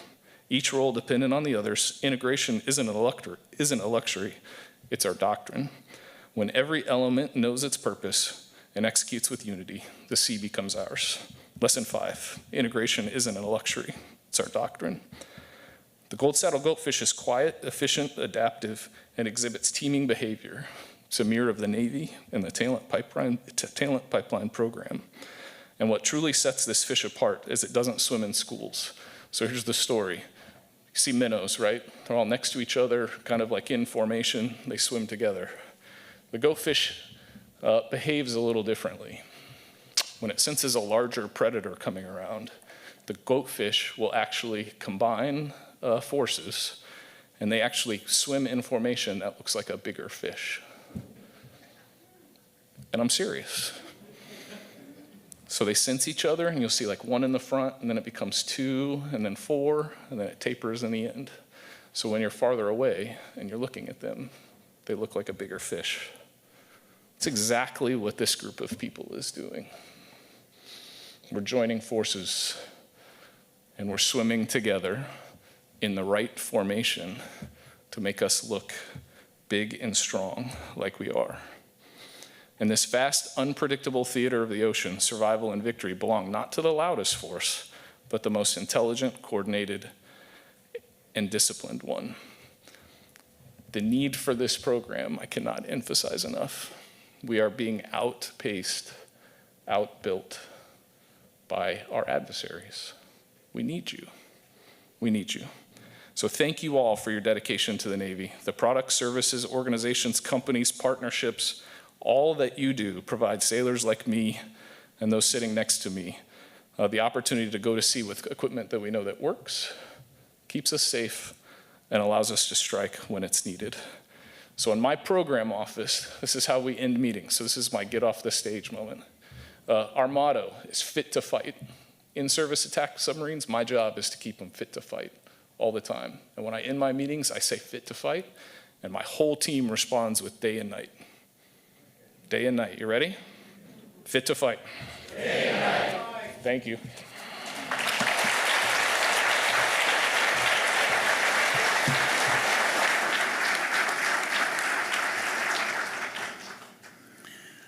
One good rule in life that my father taught me was to never forget where you came from or the people who helped you along the way. It is all about the relationship. In December 2021, when Matt Surman and Whitney Jones gave the go order to pilot the Talent Pipeline program in Philly, the first call was with Joe Welch at Rhodes Industries, followed closely by another call with Troy Simpson and Charlie Dale at ATDM in Danville, Virginia. One of the best things about the TPP is its simplicity. Focus on the employer. Help the employer find the right people and then keep them. Then improve their talent acquisition and retention systems. From those conversations, and largely because of Joe Welch and Mike Giattomaso at Philly Ship, Matt Surman, Bruce Warner, and I met with a small group on 1 April 2021. 6 feet apart, mask up to the teeth at Philly Ship. If you remember what you were doing in the spring of 2021, I sometimes wondered about Matt Surman's wisdom when we left that meeting. I'd like to recognize the attendees of that meeting who said, "We get it, we're all in," giving Matt, Whitney, and I the courage to lead when we had 1,000 reasons not to. As I call your names, please stand and be recognized. Mike Giattomaso from Hanwha Philly Shipyard. Mike. There he is. Remain standing. Joe Welch couldn't be here today, but Trish Conti and Steve Catherman from Rhodes Industries. Please stand. Glenn Ward from the Naval Surface Warfare Center, Philly. Glenn. Nate Bird from the Navy Foundry and Propeller Center. And let me tell you why those two were really important. Because the Navy needed to lead by example. And if you can do this in a government organization, and both of those organizations have done that, you can do it anywhere. And it was important that they be a part of this. So Glenn and Nate, huge leadership by example. Thank you for that. Arlene Cord from QED and now NDI Engineering. Arlene. Mike Brawley from Kingsbury. Brett Butler from PCC and DC Fab. Brett, there you go. And not here, but a huge one, was Paul Trenholm, who was the president of Derbyshire, but also the president of the Delaware Valley chapter of NDIA. After that meeting, they sat down in Paul's office, Joe Welsh and Paul, and just started down the roster. And that started this whole bow wave of creating people to be in the program. So we thank you. Now I'd like to give a message from my leader, Mr. Matt Surman. We're going to do it in 2 clips. The first is a short clip from the first signing day on 24 May 22. The second is on 25 May last month. But first, a short story.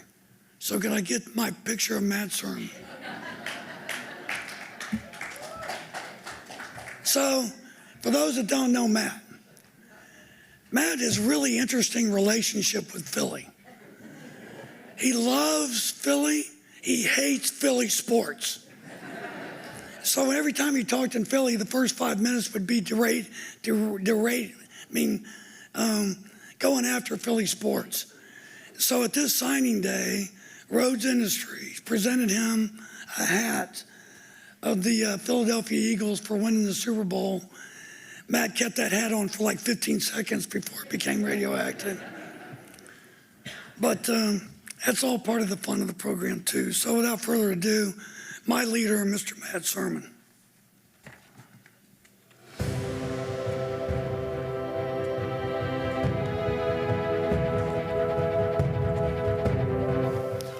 It's one relationship at a time.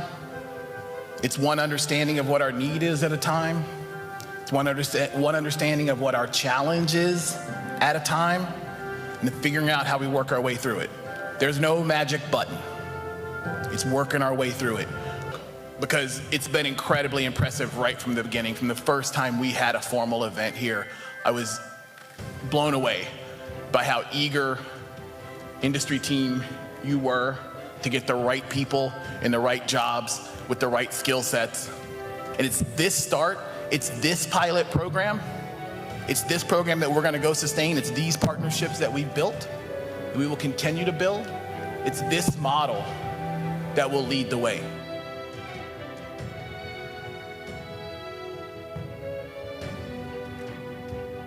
Every one of you in industry who partnered with what we're doing here, it's all come together into this incredible team event. And this, even 4 years in, when admittedly, right, and I don't mean this in a negative way, like naturally some of it all feels sort of normal now, right? And this is what we do.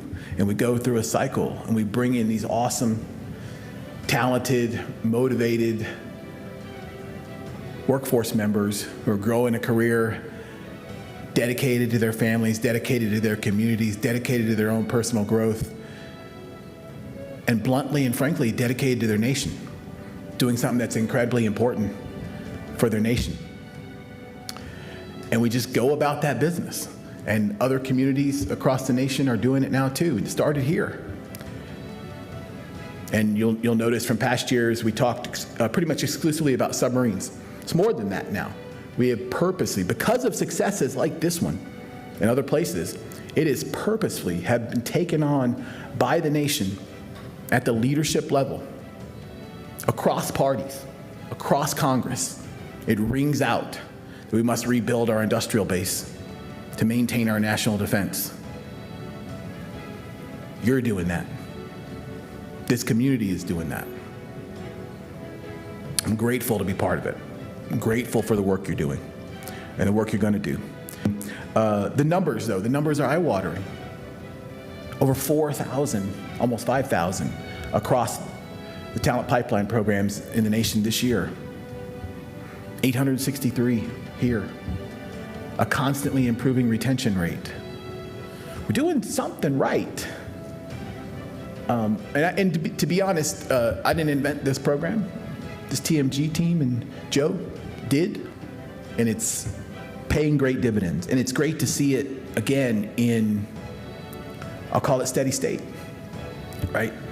There's no TV cameras. It's not, we have more people, better retention, and we're calmer about it. We know what we're doing. We're learning what we're doing. We have great partnerships. We're continuing to expand and drive those partnerships. Confidence in what we're doing. We're not like sitting back there wondering if this is going to work, hoping it's going to work. It works. And we're thrilled. This program, our dramatic increase of capacity in the submarine industrial base that's in process and working, slower than I would like, to be blunt, but working, is setting a standard. Really welcome aboard. Welcome to this mission. And I look forward to many more years of this program. So now the main event.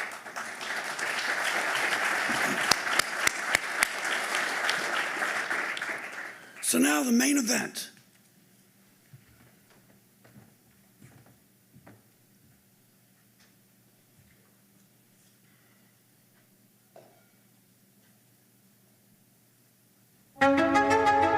The threats to our nation are growing, and the world around us is changing.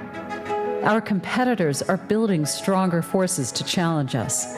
We must move quickly and stay ahead by creating new advantages in how we fight.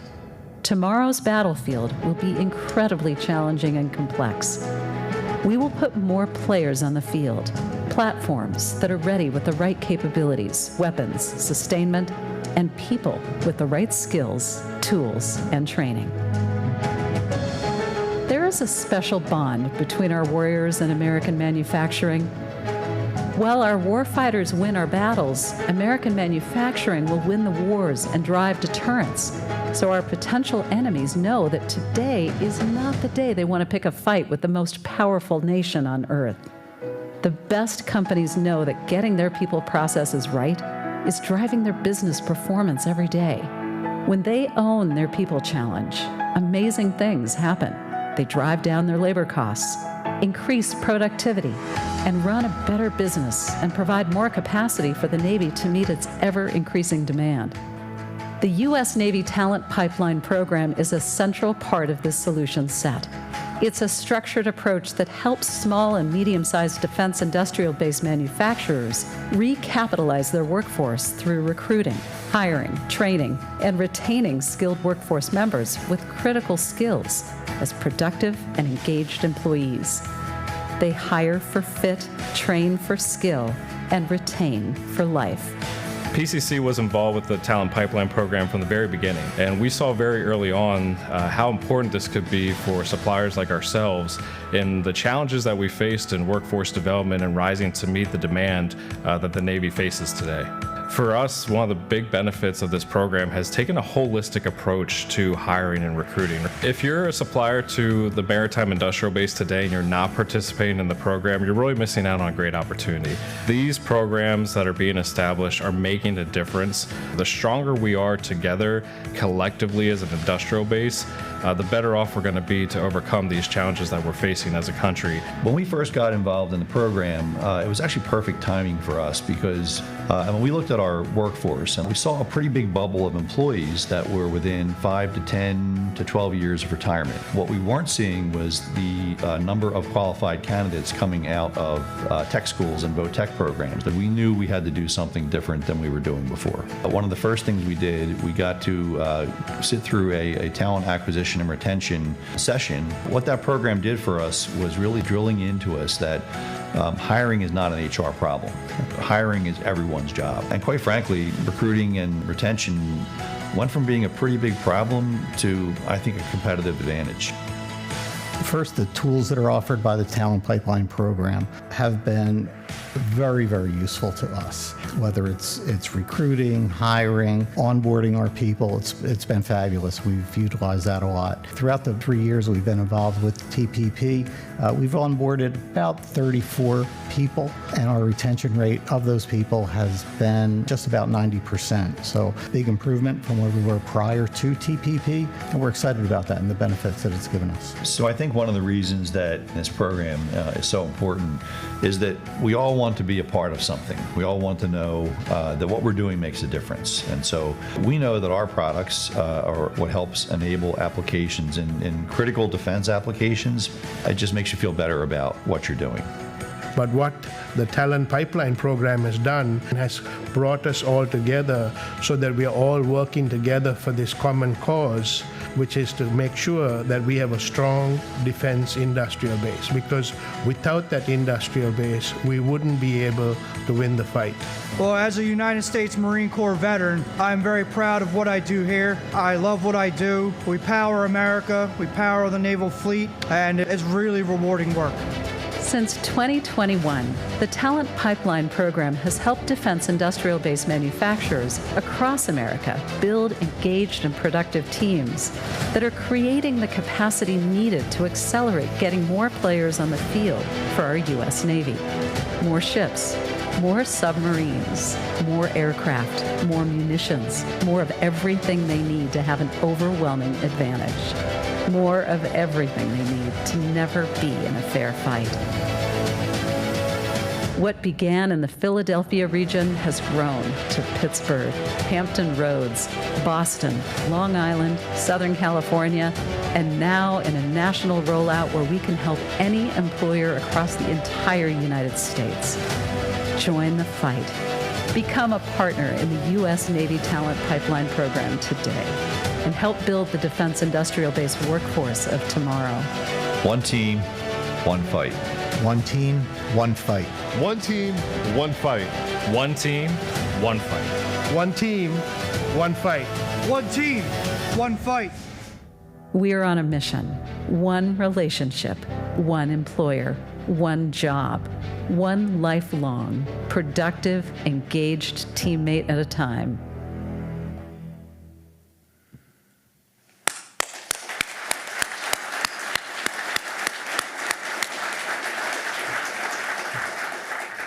So each flag leader will introduce their team, including their flag sponsors, the employers, new hires, families, and network coaches.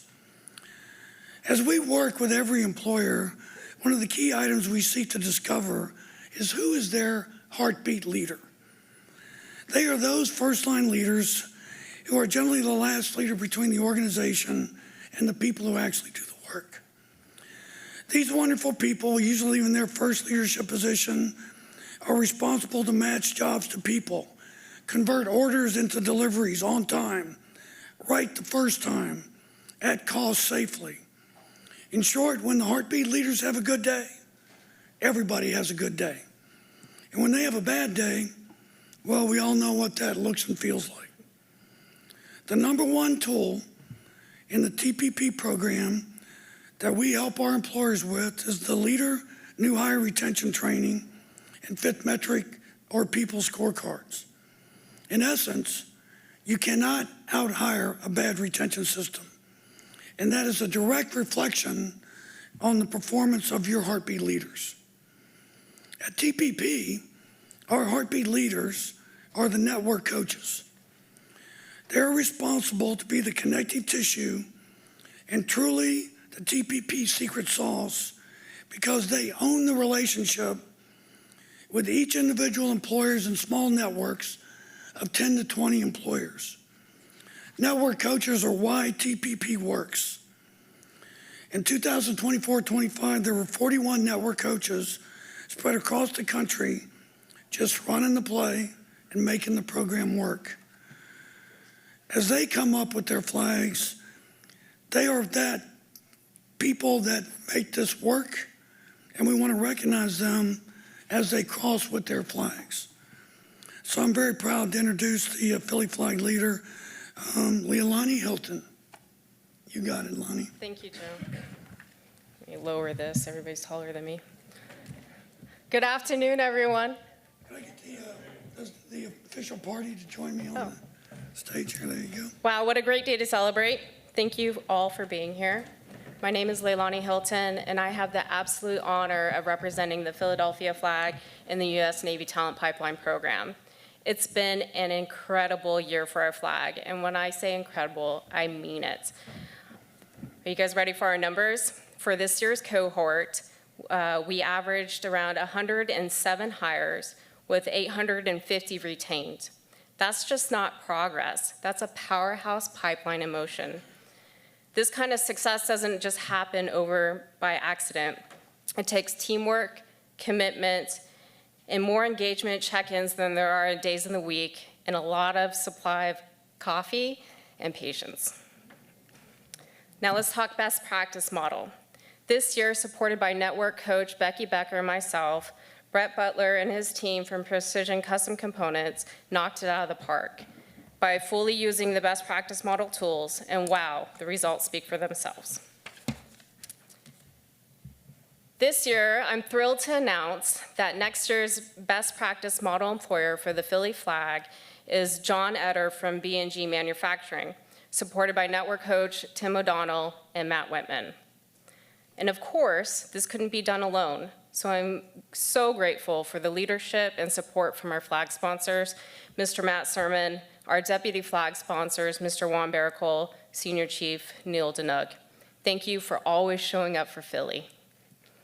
Another big announcement is our key pipeline partners and facilitators. You are the glue that holds this together. We see you, we appreciate you, and we couldn't do this without you. Our current cohort includes over 84 employers, and today representing our flag is DeVal Lifecycle Support, Daisy Data Display, Hanawa Shipyard, Kingsbury, Naval Foundry and Propeller Center, Naval Surface Warfare Center, Philadelphia Division, NDI Engineering, Precision Custom Components, Rhodes Industry, and CCAN Electronics. These partners are opening doors, creating opportunity, and truly investing in the future of the defense industrial base. Now, a big thank you for the people that make all this happen, our rock star team of network coaches, Matt Damon, Pat Loeffner, it's Damon Johnson. It's an ongoing joke between Philly. Pam Loeffner, Matt Whitman, Becky Becker, Quentin Moore, and Jamila Surgeon. Their drive and dedication helped employers build better teams, welcome new hires, and stay committed to retention. Okay, so now it's my favorite part. If you are the Philly flag team, employer, new hire, network coach, partner, family member, come up on stage for a group photo.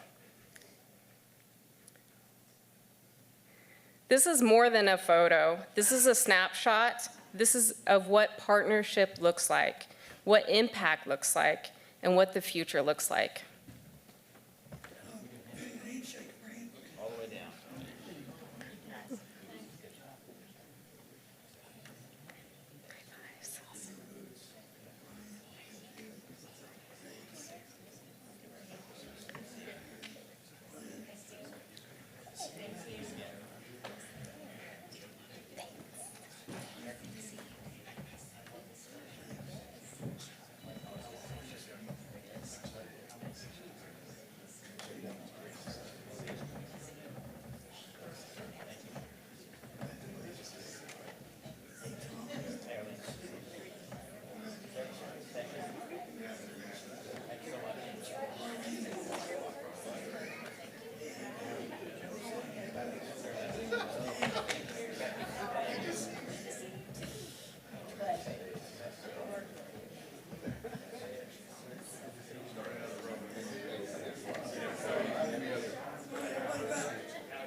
Tall, come up in the back. Someone to come here.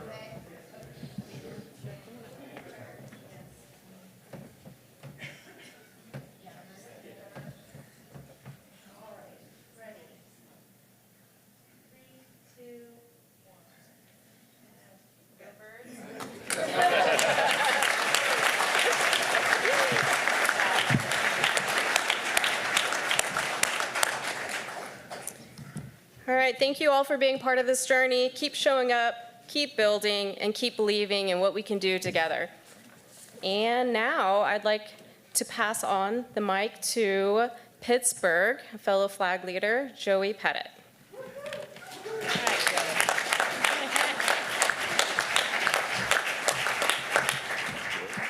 going on, sir?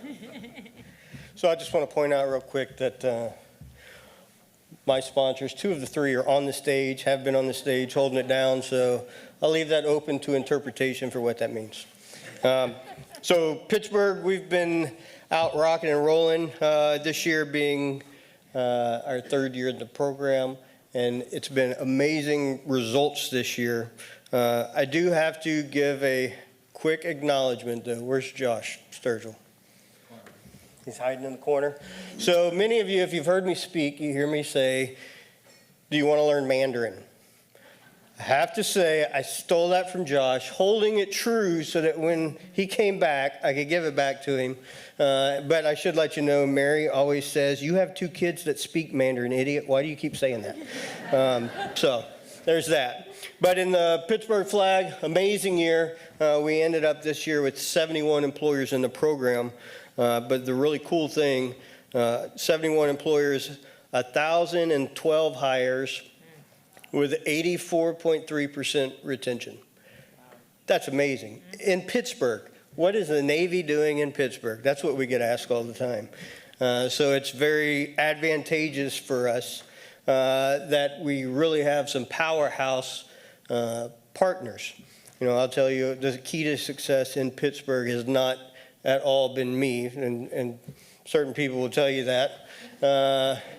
The network coaches have done a phenomenal job, but our biggest advocate are the people standing in line over there. The employers have identified they need to bring their support networks to the table. And that's been the most magical thing we could have ever asked for, and it's been truly amazing. So our team, 2 of my sponsors are here on stage, Admiral Adams and CMC Hiscox are here. I have Senior Chief Alex Lopez. You guys can start coming this way. And then we have multiple employers that made the trip from as far as Central Ohio. Rebuild, Kiski, Schroeder Industries, Accutech, Thieves, North American Combustion, Concurrent Technologies. And I'd like to recognize at this time our best practice model for the next cohort, 25-26, is going to be from Meadville, Pennsylvania, Accutech, represented by Elizabeth Smith. If you've never been to Meadville, Pennsylvania, it looks like the Arctic. It's cold.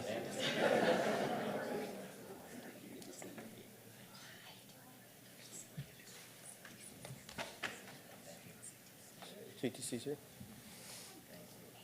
All right, you guys come this way. Let's.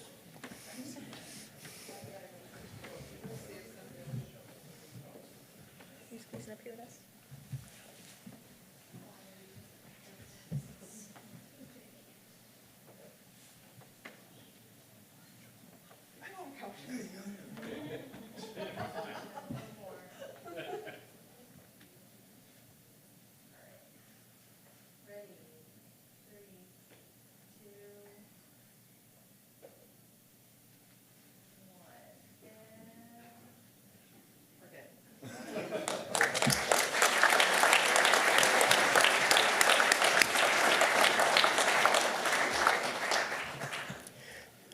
The last of the group I'd like to recognize there,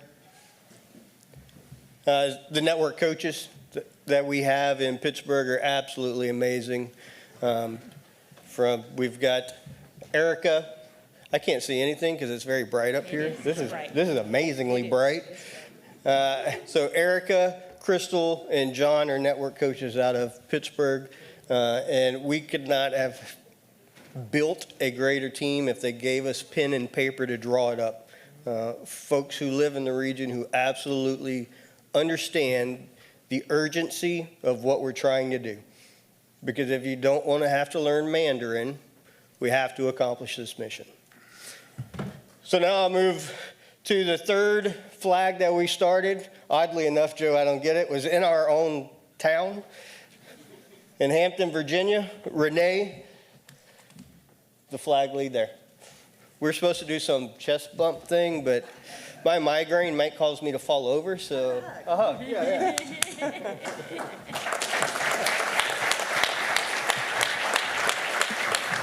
Thank you. Good afternoon, everyone. Thank you for being here today. It's an honor to stand before you and reflect on all that the Virginia flag has accomplished this year. Again, my name is Renee McNichol, and I've had the privilege of leading this incredible group of employers, pipeline partners, facilitators, network coaches, each committed to the mission of the United States Navy Talent Pipeline Program. This signing day marks the culmination of another year of impact across the TPP. In Virginia, our 73 employer partners have hired over 1,700 new hires, with more than 1,400 of those teammates still employed today. That's over an 83% retention rate, proof that this program is working. By applying TPP tools, Virginia employers have strengthened pipelines, adopted smarter hiring strategies, and built teams aligned to mission and purpose. This year, we proudly recognize the Hiller Companies as our best practice model employer. Since joining the program in August of '23, they redefined how teams engage and retain talent. With structured training and accountability and support from the TPP, they've transformed how they hire and lead. I'd also like to announce that Bauer Compressors as our next best practice model employer, led by network coach Eric Hilton. Our Navy sponsors, which Pettit, I don't know where you went, but I'd also like to point out that we do have recognition on the stage today. So Captain Levine is here today on the stage as one of our sponsors representing the Virginia flag. And we're also honored to have Mr. Justin Meyer and Mr. Eric Jabs as our sponsors in Virginia. The leadership that we've received from our sponsors, we're grateful to have them on our team because they remind us that whether on submarines, and Mr. Meyer would appreciate, or on aircraft carriers, or in the skilled trades, people are our greatest asset. The Virginia employers in attendance today are Fairlead, Keel, the Hiller Companies, Austal USA, Bauer Compressors, QED Systems, Craft Machine Works, and Oceaneering.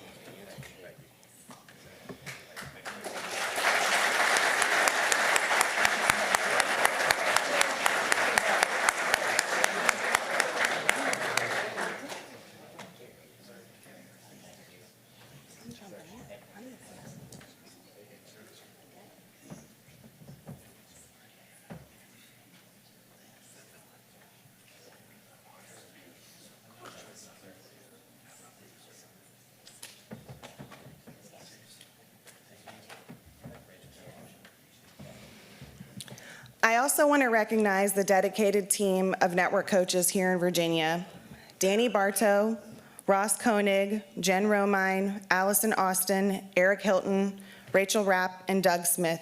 You've shown up for these employers every day, and I'm deeply grateful to be a part of this team. Now picture time.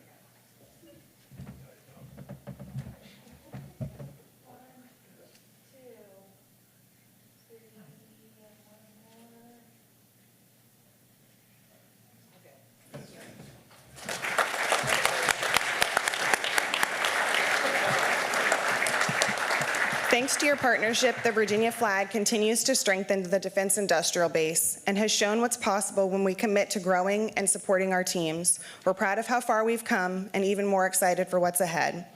Now it's my pleasure to welcome my friend, Taylor Parker, to the stage, representing flag lead Bo Brewer and the New England flag.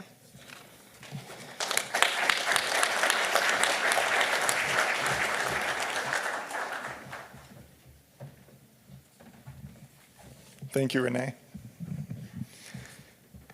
Hello, everyone. My name is Taylor Parker, and I'm proud to serve as one of the 4 network coaches in the New England flag. Today, I'm honored to speak on behalf of our flag lead, Bo Brewer, who couldn't make it today, but he has led this team through the past 2 cohorts with vision and dedication. It's an honor to join you in celebrating the National Signing Day event and recognizing the extraordinary achievements of our partners. While my words may sound familiar, the pride and progress we celebrate today are anything but.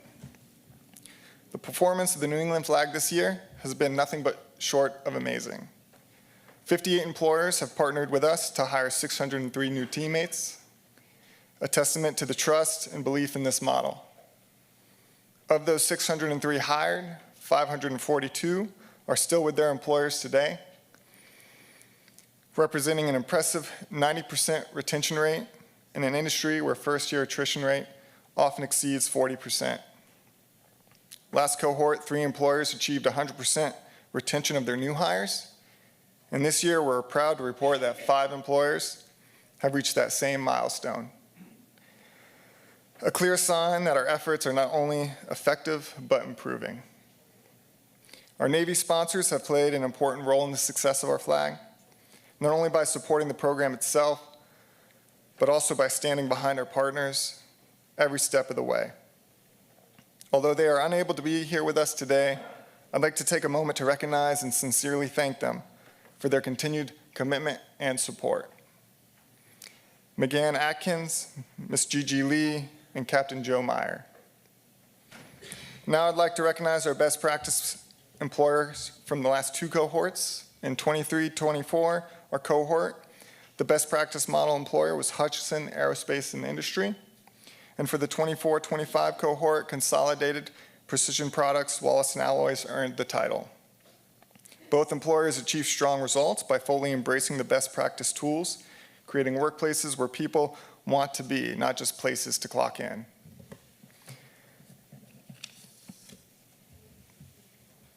Looking ahead to the 2025-2026 cohort, I'm thrilled to announce that American Steel and Aluminum has been selected as our next best practice model employer. Today, 8 of our employers have joined us in person to celebrate this event. We proudly welcome American Steel and Aluminum, Hutchison Aerospace and Industry, Consolidated Precision Products, Wallace & Alloys, ARC Technology Solutions, Kennebec Technologies, Anchor 3D, Stratton Industries, and Precision-Mac. These organizations have been vital partners, creating opportunities, offering support, and strengthening our network, and we're thrilled to have them with us today. I'd like to recognize the Network Coaches of New England, whose unwavering dedication to our mission and steadfast support of their employer partners have been the driving force behind this year's incredible success. Ryan O'Donnell, Joe Rizzo, Steve Rosso, and myself. So as everyone comes up to take this photo to celebrate this incredible achievement,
thank you all for being here tonight.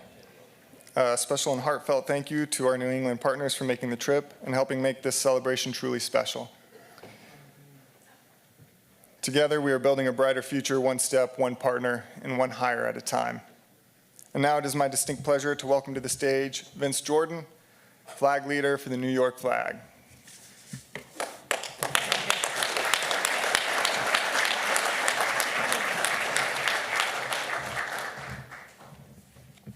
Good afternoon, everyone. My name is Vince Jordan, and I was privileged to lead the Long Island flag team for the last half of this year. These past few months have been pretty enlightening for me in this role. I was really surprised to learn that Long Island hosts hundreds and hundreds of maritime and defense industrial base manufacturers. And many of them, the great majority, are what we would call small enterprises, about 15 to 25 employees total. The size of these employers is significant, and assisting them in upgrading their talent systems presents some distinct challenges. But it's critically important for both the local economy and national defense that we get it right.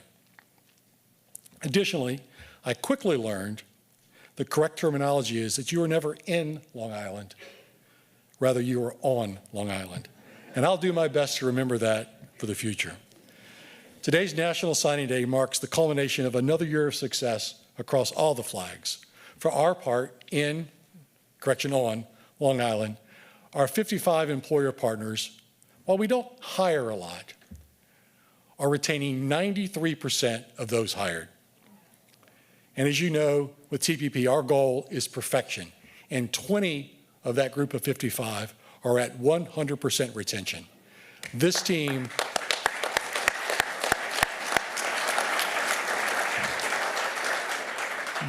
is living proof that perfect is possible. For each flag, we select one employer as our best practice employer, and they implement all the tools in the model. This year, our best practice model was Oerlikon Metco. And for next year, we are happy to announce Thorough Metal Products has been selected. For Thorough and for all of our best practice model employers across the program, my advice for you is this: run the play, trust the process, and great things will follow. For our Navy sponsors, they are key players within each flag. They attend milestone events, conduct employer site visits, and I will tell you, sometimes showing up in uniform is huge. Many of our manufacturers never see people in uniform, so particularly our uniform sponsors, we love it when you show up in uniform.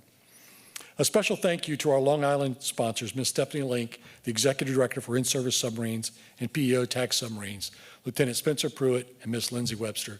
They couldn't make it here today, but they send their regards. Thank them all very much for everything they do to help our flag and our employers. Our key measure of success, though, are the number of employers who are improving their talent acquisition and retention systems to run a better business and increase defense industrial capacity. Representing our 55 employers here today are employers from this year's team are Oerlikon Metco, Sea and Air, and Thorough Metal Products. Now, stepping into this role this year, I was blessed to have such an amazing team of network coaches. These guys are amazing. On Long Island, I have Don Balducci, Bob Curtis, and Bill Zay, and our Northern New Jersey coach, Rafael Mata. Each of them is unique in their personalities and abilities to engage their employers, to own and improve their talent systems. Thank you for allowing me to step into this role and be your leader.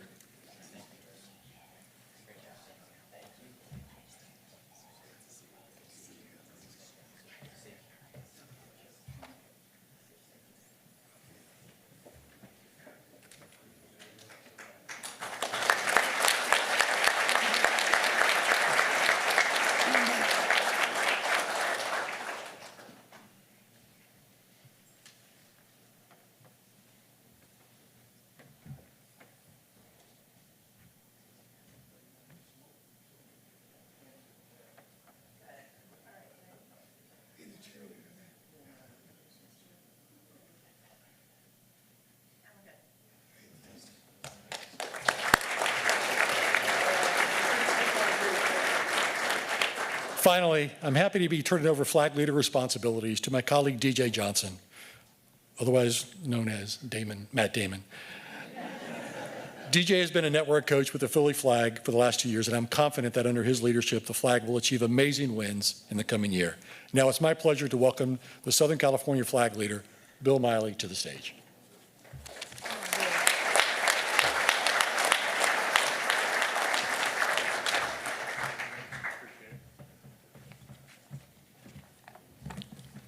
Good afternoon, everyone. Thank you for joining us today. It's an honor to stand here and celebrate the incredible achievement of the Southern California flag. It's been my privilege to lead this amazing team of employers, training providers, local facilitators, and a fantastic team of network coaches. I would like to begin by reflecting on the remarkable performance of this first year for Southern California. As flag lead, I'm proud to announce that this first cohort, our 44 employers, have hired a total of 473 new teammates in several skilled and specialized areas. Current retention is reported at 88%. Through dedication, innovation, and teamwork, the flag's first year accomplishments couldn't have been possible without the collective efforts of everyone involved. The Southern California flag is fortunate to have 4 U.S. Navy representatives as flag sponsors supporting our initiative. Admiral Todd Weeks, Captain Jason Alito, Commander Jeremiah Anderson, and Senior Chief Colby Gardner. I'd like to thank them for their support. To recognize our employers, our cohort today is represented by 2 employers. They are Hydroform USA, represented by owners Carrie and Marisol Jablonski, and Precision Resources, represented by Chris Granton, California Division Manager. These organizations have been critical partners in the Southern California first-year journey, providing opportunities and support that have empowered individuals and enhanced our networks, and we're excited that they're here with us today. As a first-year cohort, we don't have a best practice model employer. However, I'm pleased for this next year that VACO Industries has agreed and has been selected as our best practice model for Southern California. The one thing I'd like to say also is that we couldn't do it with our team of network coaches. Joshua Rock, Noel Bramus, Christine Cooney, Tom Schultz, and Dave Dufay. I'm truly thankful, for their talents and the efforts and energy that they've given to this program.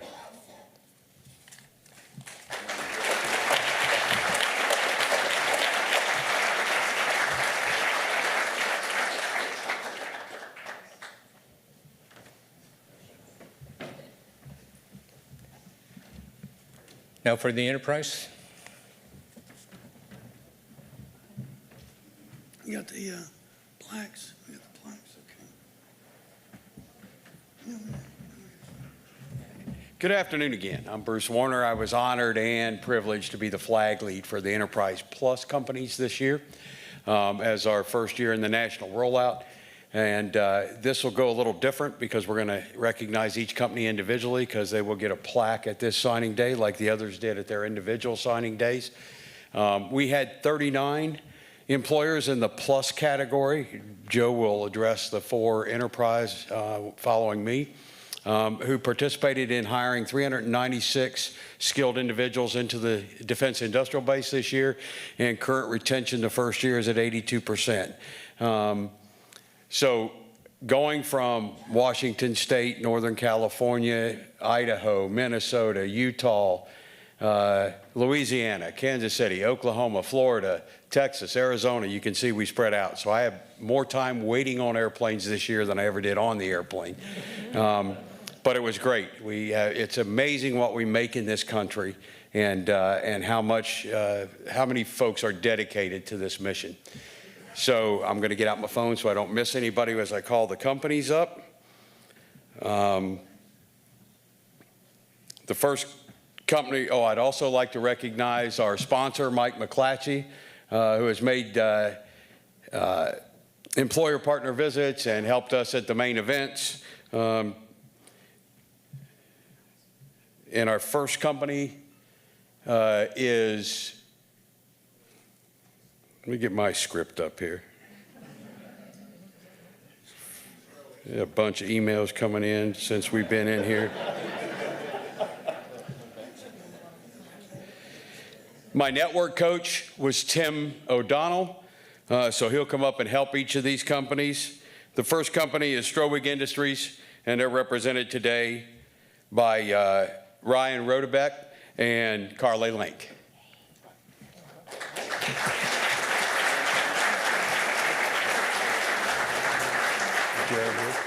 Jared's here, right? You should go down.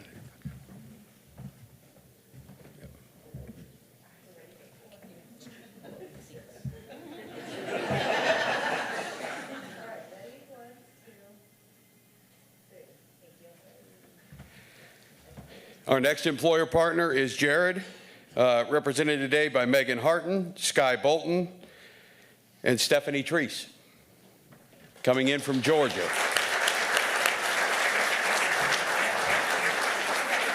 Brass Forge Solutions and PEO, not here. Who? Brass Forge Solutions and PEO. Okay. Yep, I'm good. She can see me.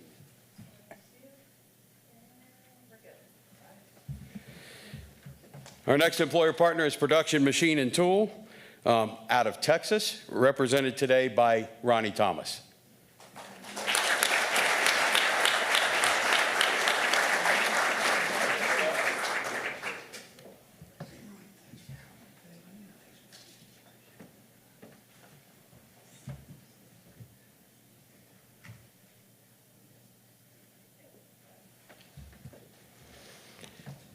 Our next employer partner is is Cogenic, represented today by Jared Viteo. They're out of Colorado. We're getting around the map here. Tafco's here? I got a text that Tafco's here, but I haven't seen him. Forge Solutions is not here. Yep, okay.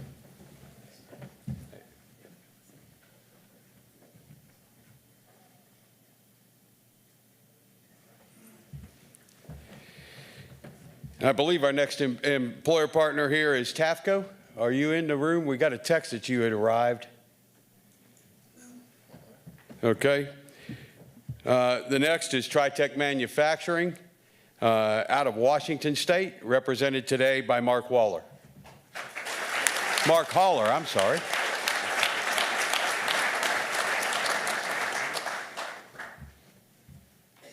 Thank you, Mark. Yeah.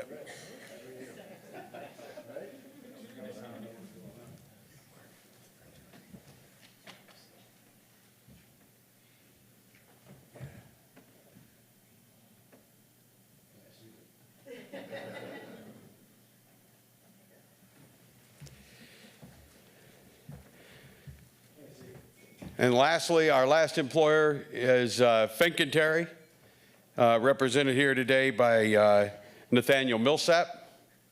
And they are going to be moving to Enterprise next cohort. Yeah. Okay.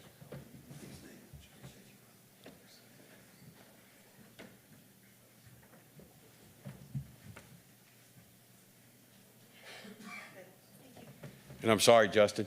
I saw you. I thought you weren't here. So we did have PEO carriers, aircraft carriers. Not here. Okay. Oh, Mike. You should have been up here for all the photos. I mentioned you. I did, didn't I not say his name and thank him? All right. Anyway, we're looking forward to the next cohort. I'd like to recognize two companies that are here today that are going to be in they're brand new, going to be in our new cohort. We've already brought them on board. The first one being Major Tool and Machine, represented today by Brandon Lee and Mike Griffith.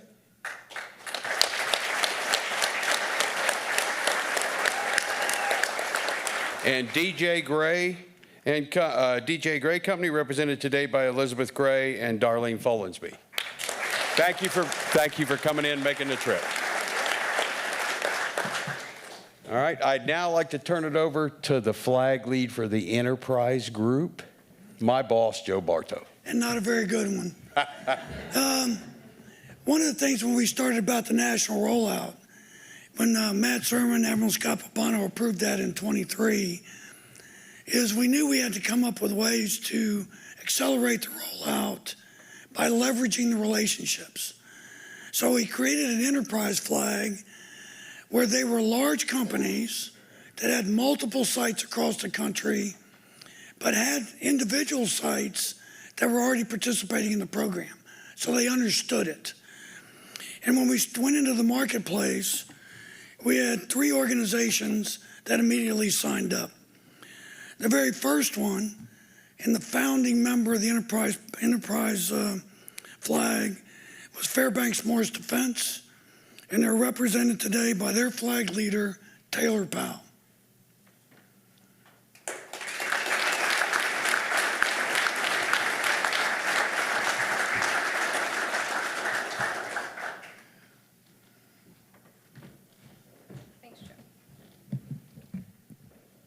It is bright up here. Thanks, Joe. I'm Taylor Powell. I'm the HR director for the Fairbanks Morris Components Division of Fairbanks, and I'm also the flag lead for the Talent Pipeline program at our organization.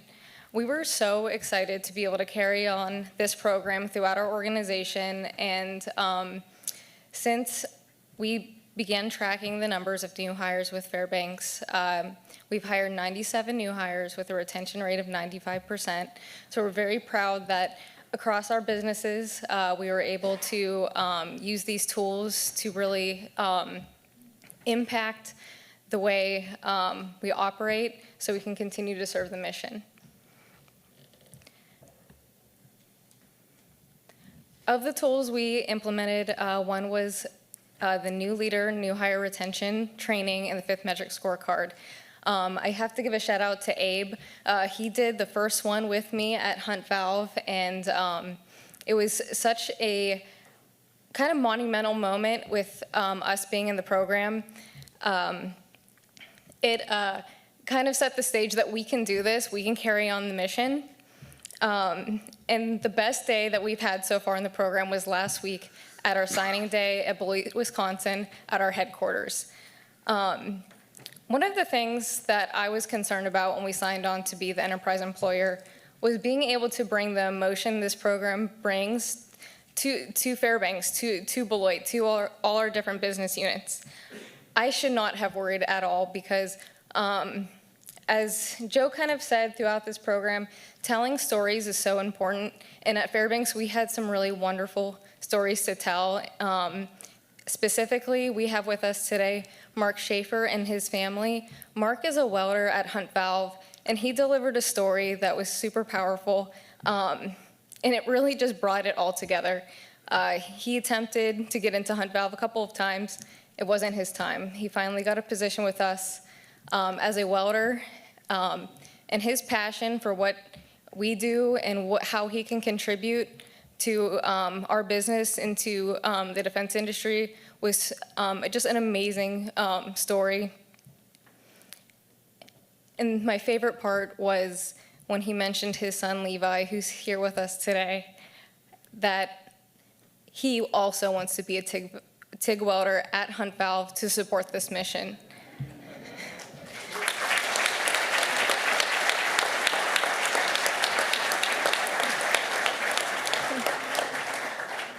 So with me today, we have Mark, his son Levi. We also have his daughter Lola. And Lola, you can be a welder too. You saw boots earlier today. His wife Carly. We also have Judd Cryer, our Director of Naval Affairs. And then my leader, Tim Oswald, our CHRO.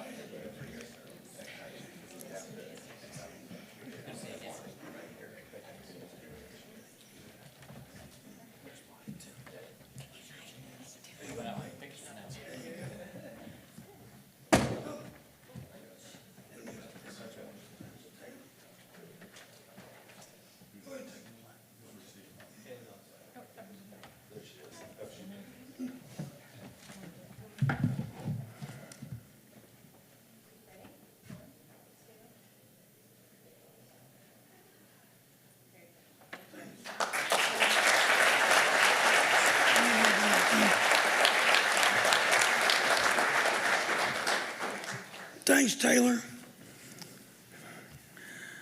Second company that stepped right into the breach. And Taylor didn't mention this. So when her boss was there, Tim Oswald, when they decide to be in the program, they decide to roll it out to every site in their company. And that was 19 sites across the country. And over the last couple of months, they acquired the Rolls-Royce division up in Waltham, Massachusetts, and they're going to roll it across those 3 sites. Trident Maritime System, our second company, is represented by their flag leader, Amber Bricko. Amber?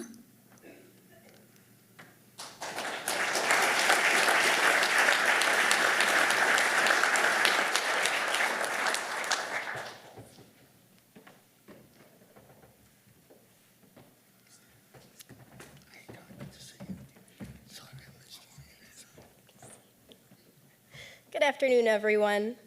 Thank you so much for joining us today. It's an honor to stand before you and celebrate some of our incredible achievements through Trident Maritime Systems this year. My name is Amber Bricko, and it's my absolute privilege to lead this incredible team. I would first like to begin by reflecting on some of the remarkable progress that we've had this year. I'm so happy to introduce Trident's new network coach, Jenna Matuk. She brings an incredible energy to our team, and we're thrilled to have her. Some of our future expansions for the new cohort include New Orleans, Marinette, Wisconsin, Pascagoula, Mississippi, and Salisbury, Maryland. I would also like to share that since January 2025, Trident has welcomed over 125 valued members to our manufacturing team. In addition, we're shifting our focus into partnering more with local school districts and community colleges to re-energize the manufacturing industry, especially for our younger generations. An example of that, we recently joined forces with Nicolet College in Rhinelander, Wisconsin to host a welding competition for 6 surrounding local school districts. That event provided memories that will last a lifetime. At the end of our event, we extended a Nicolet College welding scholarship to the school with the highest overall score. A few weeks ago, we received a thank you letter from the Lakeland High School student that was awarded the scholarship. This young man is attending the Nicolet College welding program in fall of 2025. In his career, he wants to be a welder. The value in helping to create paths just like this one for our future workforce is unmatched. Lastly, our most recent milestone was on June 12th. We hosted our very first Trident signing day where we honored 8 of our newer team members, 2 of which have joined us today. Rhinelander Heavy Equipment Group Plant Manager Justin Michaels, Rhinelander Quality Technician Carrie McKinnon. Thank you all for being here and for the valuable roles you each contribute into making this initiative a success. Now, I would like to ask all employees, new hires, network coaches, and all others representing the Trident Maritime's flag to join me on the stage for a group photo. Please come forward to commemorate this occasion. Today, we're proud of you.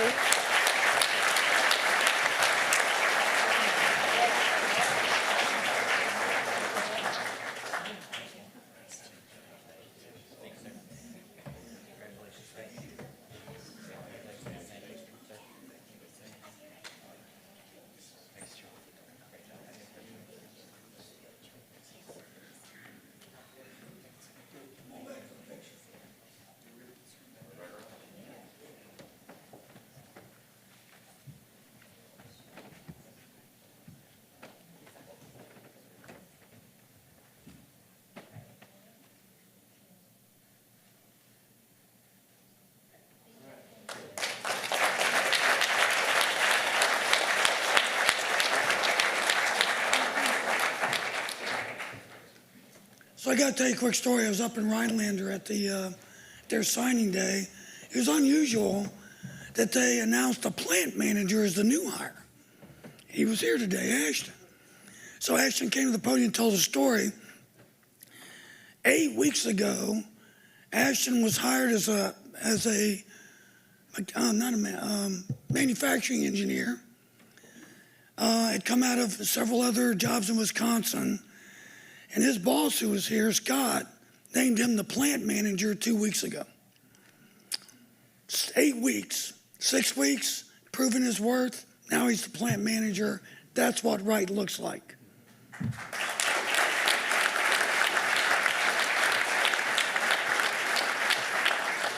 Next is Leonardo DRS Naval Power Systems, represented by the flag lead, Kathy Ward.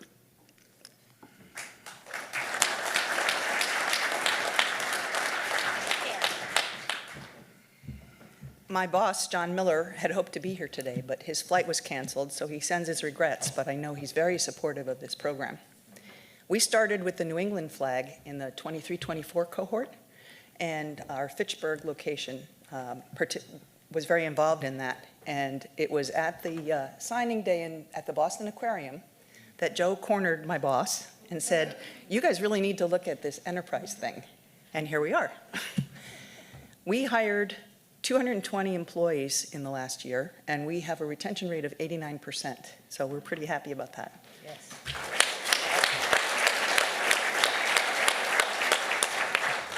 We have 1,500 employees across 4 locations, but we also have 3 employees that are in our Goose Creek, South Carolina location, right outside of Charleston. So our next year's cohort is going to focus on what we're going to do to build the talent in the Charleston area. And we are working with other defense contractors around there to try to model something like a Hampton Roads. And the TPP is going to be an important part of that. I'm happy to say that we have 8 of our employees that were hired in the last year with us today. They include Alicia Bolton, Jody Bowling, Kara Carlucci, Scott Larson, Melissa McKim, Michael Peters, Andrew Stageman, and Wellesley Wolfham.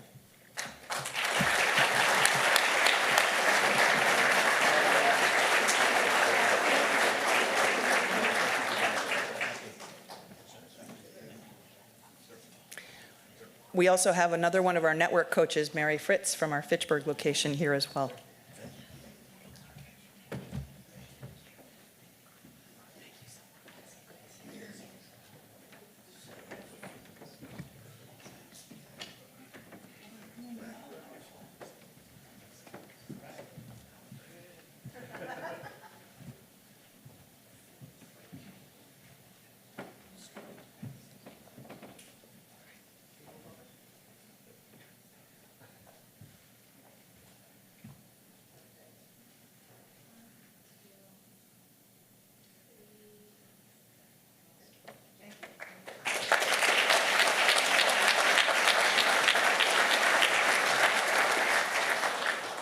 Our last enterprise employer was kind of an interesting one. It's one of the associations, Non-Ferrous Founders Society, represented today by Bill Pandos. They found out about the program because many of their employers in their association were already taking part of the program. So the executive director reached out and said, "We'd like to be our own network, our own flag, and we want to recruit the other companies in our organization to be a part of it." It's another example of how innovation can help us expand and accelerate the national rollout. So Bill Pandos is the network coach and representing us in them today. Good afternoon, everyone. I know I'm the last one, and so I'm going to make this quick. Well, maybe not that quick, but it is a true honor to be here today to celebrate the incredible accomplishments of the first ever Non-Ferrous Founder Society Talent Pipeline Program cohort. My name is Bill Pandos, and I've had the privilege to serve as the network coach for the first ever association-based cohort that's focused on advancing workforce development for the metal casting industry. For those who might not be familiar of NIFS, we are the leading North American trade association representing the non-ferrous foundries. Our mission is to support the growth and success of this essential industry, and there's no better example of that work than what we've done together through the Talent Pipeline program. Metal casting plays a vital role in our nation's defense. It provides the nation with high-quality, durable components essential to building and maintaining ships and marine systems. Our work ensures mission readiness and strengthens national security, and it all starts with people. That's why I'm especially proud of the 6 member foundries who stepped forward to be part of this inaugural cohort. These companies made the bold decision to look inward and take action, modernizing their talent acquisition and retention strategies to prepare for the future. This year's cohort includes A&B Foundry in Dallas, Texas, Calumet Brass Foundry in Dalton, Illinois, Danco Arlington in Baltimore, Maryland, Harmony Casting in Harmony, PA, Olson Aluminum in Rockford, Illinois, and TPI Arcade in Arcade, New York. Since we started the program in October of 2024, we met monthly as a group over Zoom, learning from national workforce experts and most importantly from each other. These sessions became more than just training. They became a community of shared learning, growth, and support. Together, these foundries brought the TPP to life, testing new tools, sharing best practices, and pushing the industry forward. At this time, I would like to invite John Danco from Danco Arlington and his amazing new hire, welder, Justin, who has been spectacular this past year. All that John just keeps on talking about him, to represent our association and the success that we've had across the entire cohort.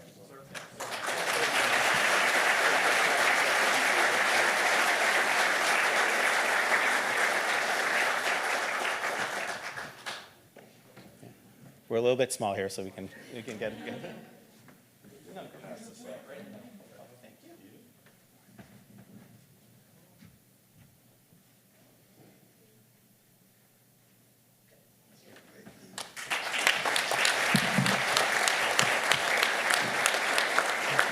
Please note that this is just only the beginning. We are planning to add 10 to 15 more foundries into the Talent Pipeline program this year. Let's keep working together to build the future of metal casting, one talented individual, one innovative foundry, and one inspired idea at a time. Thank you very much. Thank you.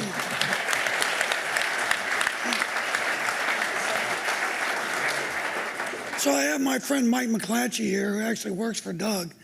And those guys were, again, part of this from the very beginning and engaged on the Enterprise Plus flag. So Mike, thanks a lot for being a part of this. I also wanted to make just a quick announcement. Fink and Terry, now that they've participated for 1 year, are now going to be an Enterprise flag. Next year, they've made their request. So Nate, if you'd stand and be recognized. Thanks, Nate Millsap will be the network coach. So our closing speaker, Command Master Chief Jeff Hiscox, who I'm very, very proud to call my Command Master Chief. In the military, there's a special bond between the commander and his senior non-commissioned officer. In the Army, my tradition, we live by the credo, mission first, people always. How that translates in the day-to-day world is the commander owns the mission, the Command Master Chief or the Sergeant Major owns the people. So before we start the mission, Chief, are we ready to execute? Yes, sir. And then we move out. Neither can succeed without the other, and it is a special bond. Every day I'm grateful that when I call Jeff Hiscox and say I need some CMC time, and he answers the phone, CMC, I dig that. So I said, what's my name? He said, JOE. You just can't get help. His answer is always yes, what's going on? And then he works his CMC magic to resolve the issue. He followed a great tradition from our first CMC, Josh Sturgill, who's with us today. Josh, would you stand and be recognized?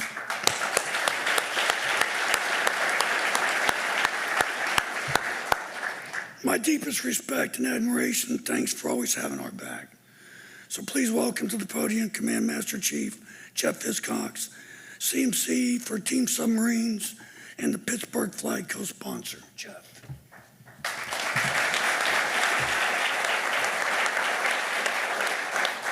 Good afternoon, everyone. In the words of Matthew McConaughey, all right, all right, all right. We are at the end of the night, and I stand between you and a drink at the reception. So first, let me say congratulations to all of the new hires this year and all the employers that made the trip up here to DC. Thank you for making a choice that's more about something other than just a paycheck. You're stepping into a role that is essential to our nation's security, our prosperity, and our way of life. Thank you to all the previous speakers that I share the stage with. Senator Kaine, who had to depart to go do the good work. Mr. Fred Pasquin, Boots, thank you. Captain Levine, Rear Admiral Adams, and of course, Joe Bartow and your team. Thank you. It's an honor to share the stage with you. So the best thing about speaking last at the end of the night is that all the other speakers have probably covered what you wanted to say, and you can kind of wing it a little bit. So they've already covered the significance of the maritime industrial base and the defense industrial base, and that allows me to have the flexibility to give you some advice. So I'm a big sports guy. I love all kinds of sports, and you heard a lot of sports references this afternoon. I used to love playing all those sports, but then your body gets old and you can't do that. But what I love most about sports is the team concept. And you've heard the word team a couple different times tonight. So most sports teams, they only require two things to really be successful. They need a playbook or a strategy. We've heard that tonight, run the play. Essentially, they need a guide on how to approach the objective, when to practice, those type of things. And the other thing they need is the supporting infrastructure, the players, the coaches, the medical staff, a place to practice, those kind of things. All the people go out and they execute the playbook and they execute the strategy. Now, there's one other thing that I love. You can tell by my waistline. I love to eat. I love food. I have a very unhealthy relationship with food. So you can use this same concept on food. What do you need? What do you need for a good meal? You need a recipe and you need the ingredients, right? The same thing you need on a sports team. You need the people and you need the strategy. So why do I bring this up? Why does this matter? The Talent Pipeline program, its job is to work with many of the small teams, organizations, companies across the country that literally make up the larger defense industrial base and the maritime industrial base, and ensure that they are all on the same page, you know, following the same playbook, using the same strategy, following the same recipe. Now, is this the same strategy and the same recipe that we've used before? It is, right? If you look back to the 1930s and the 1940s, we scaled the industrial manufacturing industry to match the demand signal of our national security of the time. During that time, the world needed production of goods and products to support the defense and maritime industrial base so we could bring an end to the World War II. And the country answered that call. So if we look at the ingredients today and we try to bring that same recipe to the table, what's the real difference? Today, we're asking to build this same team, or if you're thinking about the meal, we're asking to prepare that same meal with about 50% reduction in what our industrial might was back in the 1930s and the 1940s. Senator Kaine mentioned it, right? That's a lot of ingredients that are missing. That's a lot of teammates that are missing. That's like asking your offense, saying, hey, you're going to play both ways and you're going to play defense as well. The difference is we're swapping out some of those ingredients and we're bringing in some new stuff. We're bringing in things like robotics, cobotic welding, process improvement, lean manufacturing, additive manufacturing, 3D printing, all of the other things that allow us to scale at a faster rate and pace than roughly 85 years ago. So what sets those winning teams, or if you're thinking about food, what sets that great meal apart from those losing teams or that so-so meal? Well, if we compare it to food, and Joe mentioned it earlier, the secret when it comes to the meal piece is the secret sauce. Joe mentioned that secret sauce a minute ago. Nobody likes a dry meal, right? You gotta have some secret sauce. That great meal. But on a team, it's not as easy to pick out. It's a mythical thing that you can't really see and you can't really touch. But you definitely know it's there once you join that team. And it's called culture, right? It's that winning culture. So time and time again, we have seen that if you don't have the right culture on your team or in your organization, in your company, or your meal is missing that right secret sauce, it just does not meet the right expectation. Culture is the thing that ties it all together in the end. So it is what I personally see that makes this program so successful.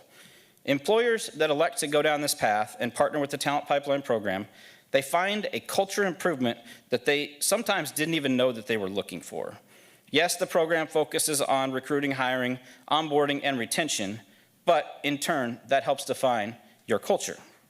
So I get to give you a couple tips on how you all, whether you're the CEO, a supervisor, or just a new hire, how you can contribute to a winning team and a winning culture based on my experiences with some winning teams. So these lessons are very simple, but they're very powerful, and they apply to every one of us in this room, whether you're in the field, on the shop floor, in the office, or leading others. If you take them to heart and exercise them daily, your team will develop a culture where your people want to be on your team, and the wins will just start stacking up. So the first lesson, listen before you act. In your work, listening is just as important. Listen to your teammates, listen to your supervisors, and listen to the details of the job at hand.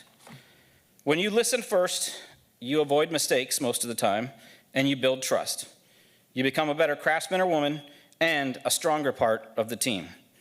Remember that leadership isn't just about giving orders, it's about hearing others and understanding the bigger picture. The second lesson is patience and steady persistence. Building ships, submarines, aircraft, and munitions takes time and effort.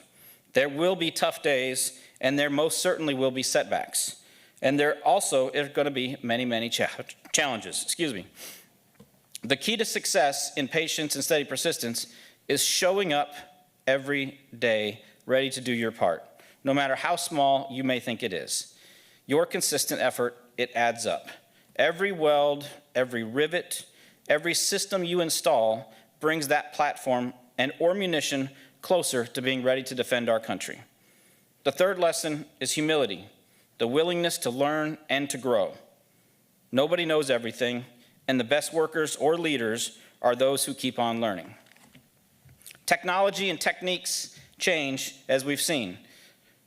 Just as we've seen the ingredients of this endeavor change over the course of 85 or 90 years, you'll be working with some of the most advanced systems and technology that we've ever built. Stay humble, stay curious, and keep developing your skills. Humility opens the door to mastery, and mastery builds pride. Finally, lead by example. You don't have to be a supervisor to lead. The way you approach your work, your attitude, your discipline, all of these set the tone for those around you. When you show up every day ready to give your best, you inspire others to do the same. Never miss an opportunity to lead. That's how strong teams are built, through respect, hard work, and leading by example. So you all are joining a proud tradition, a tradition of hardworking men and women whose skilled hands and steady determination have built and maintained the greatest maritime force the world has ever seen. America is a maritime nation, and for the last 250 years, the Navy has sailed the oceans defending our freedoms, our families, and the ideals that we hold dear. The oceans are the lifeblood of our economy. You are the foundation of the maritime industrial base, the backbone of our Navy's strength, and the Navy's strength depends on readiness. So here's the hard truth. Those ships, those submarines, those aircraft carriers, the aircraft and the munitions carried by them, they don't build themselves, they don't maintain themselves, and they certainly don't operate without the steady support of the skilled and dedicated workers of you all and your companies in this room. Every weld you make, every panel you fit, every system you bring to life matters. Who in here, by a show of hands, has seen one of the Marvel movies over the past 10 years or so? Right? Pretty good amount of people. So everybody knows who Captain America is, right? It's pretty easy to pick him out of the crowd in those tights, I think, right? So what's the coolest thing about Captain America? His shield, right? It's his shield. His shield stops anything. It provides protection. He can throw it over the horizon to counter his enemies from a distance. By far, the coolest thing about Captain America is that damn shield. So you all, you're not just building ships, submarines, aircraft carriers, aircraft and munitions. You're building America's shield, a shield that protects millions of lives and preserves our way of life every single day. So our military, it's fighting real threats every day, keeping peace, deterring aggression, and maintaining strategic nuclear deterrence. None of that would be possible without your work in the shipyards and the maritime industrial base. Our ships, our submarines, they need to be ready to sail on a moment's notice. Our aircraft needs to be ready to launch when we need it. Our weapons need to be ready to fire, and our crews need to be ready to fight. Your work is the reason our military can count on their ships, submarine aircraft, and munitions to perform when we ask them. I want you to think about the legacy that you want to leave inside your company, the type of team that you want to be associated with, and the culture within that team.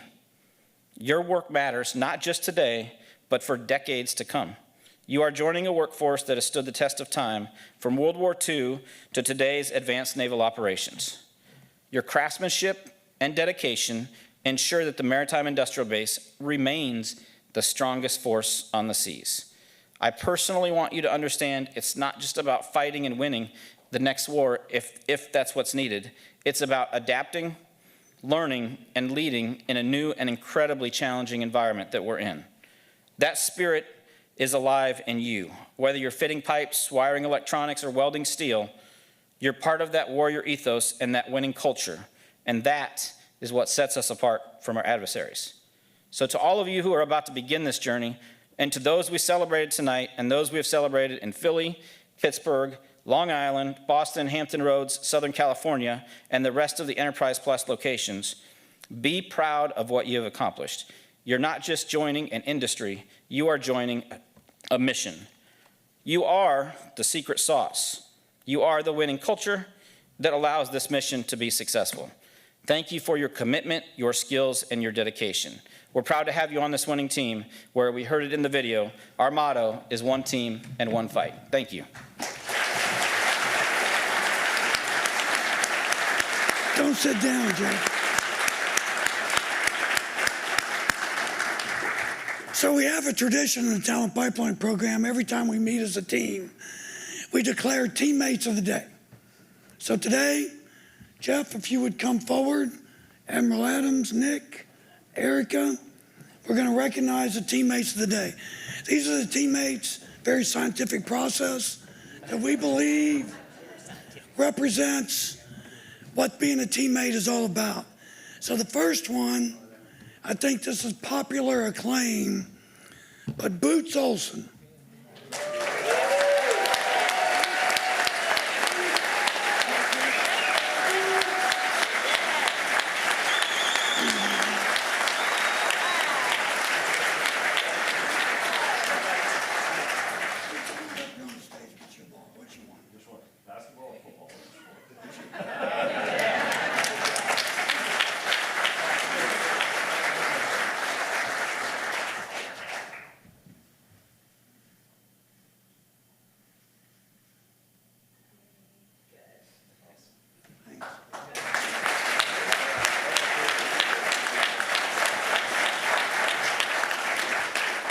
And the second teammate of the day, again by popular acclaim, representing the 452 employers, was Fred Pasquin and Nate Aiken from Fairlead.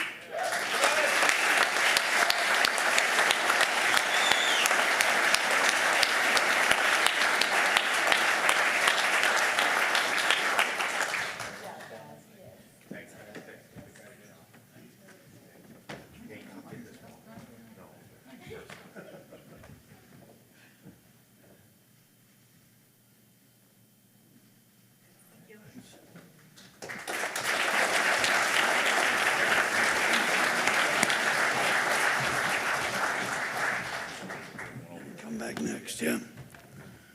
So they're required to come back to the next event, and then they present to the next time. So there you have it. A little test question. Would all the members of the U.S. Navy Talent Pipeline Program and their families and friends please rise at this time to be recognized?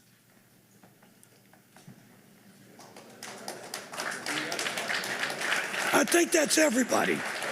I think that's everybody.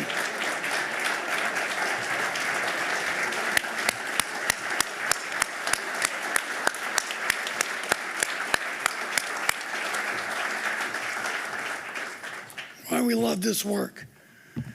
So a couple thank yous as we close out.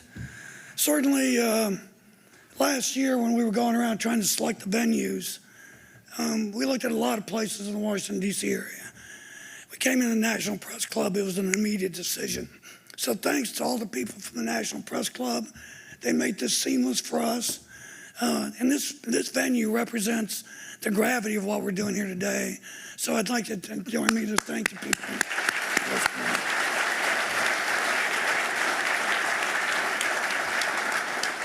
We had a lot of people doing this work out here, but I got two people that I'd like to recognize.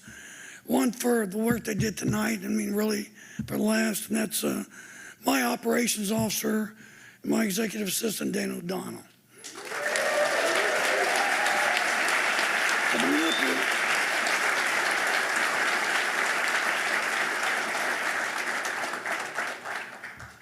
So all of us know that the EAs run the world. So the other one I need to recognize is Matt Surman's EA for a long time, Maria Greenberg. If you'd come forward.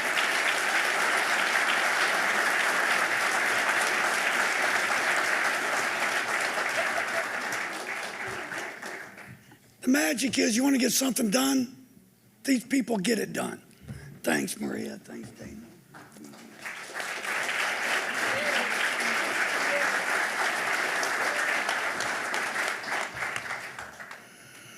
So what I love about working for Matt Surman is the Navy tradition of command by negation. Very different from my Army career, where it was command by affirmation.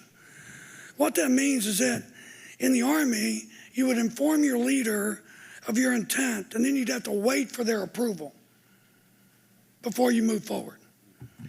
Navy, very different tradition. It took me a little while to get used to this, was command by negation. And that is, you inform your leader of your intent, the plan, and unless they tell you to stop or adjust, you just move out.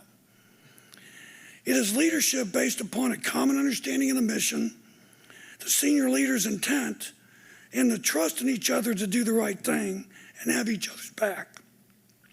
It's how we operate TPP, and it is why we're able to stand here today so successfully. And it is the daily understanding that we have so much more to do, and the willingness to be held accountable for the performance of the team. So what's next? Over the next year, and really over the next 5 years, we're going to organically grow each existing regional flag by one network per year, or between 15 and 20 new employers, while retaining 90% of our employers year over year. We're going to execute a national marketing strategy with our partners like BFA and others, with the help of everyone in the room, like the national facilitators, to add employers from outside the regional flags into the frontier flag. These are employers not in a regional flag footprint. Today, as Bruce mentioned, there are 59 of them in the 25-27 cohort. And as the density of employers begin to emerge, we'll form networks in the frontier flag, and then we'll start to determine where we're going to plant the next regional flag. We're going to continue to engage more in enterprise employers like FMD, TMS, DRS, MPS, and now Fincantieri. And while maintaining the integrity of the model, remaining the connective tissue, and true to the secret sauce, as the Master Chief talked about. And that's when a network coach and an employer come together, own the problem, improve the performance of their talent acquisition and retention systems, stabilize their teams, run a better business, provide more capacity to meet the Navy demand. On June 26th, 2026, we'll reassemble in this place. And we'll again encourage each other, recognize our success, chart the path to the next waypoint on our journey, always staying true to the mission. We do not have the time or the energy to whine or to talk about what we're going to do. We're doing it every day. One relationship, one employer, one job, one lifelong, productive, and engaged teammate at a time. As we adjourn to the next room, spend some time together, Please take some time to thank the people who have helped you. Share your story. Reflect on what this team has done. Take the weekend, enjoy our nation's capital. This team of employers, training providers, facilitators, Navy, the Maritime Industrial Base Program, all of which we have recognized this afternoon. Our performance is what right looks like. Our country is depending on us to do our part to honor that special bond between our warriors and the country, that we never put them in a fair fight. After we relax for the weekend, on Monday, we'll roll up our sleeves and get back to work, continuing mission. Thank you all for being here. And now I'll turn it over to my first sergeant as we adjourn for the day. And I think the drinking light is lit here soon. Thanks. Please stand for the departure of the official party.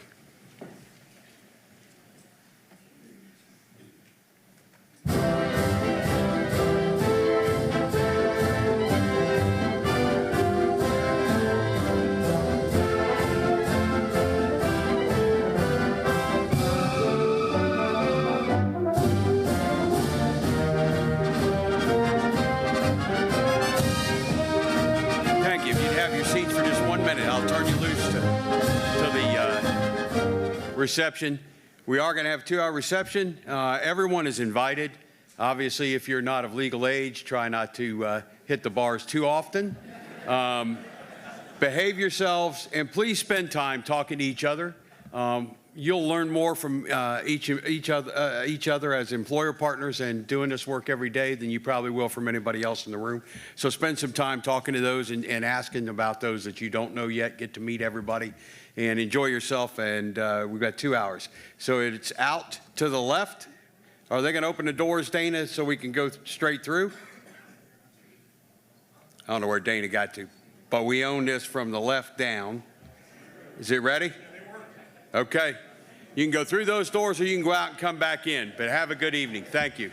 Be safe going home.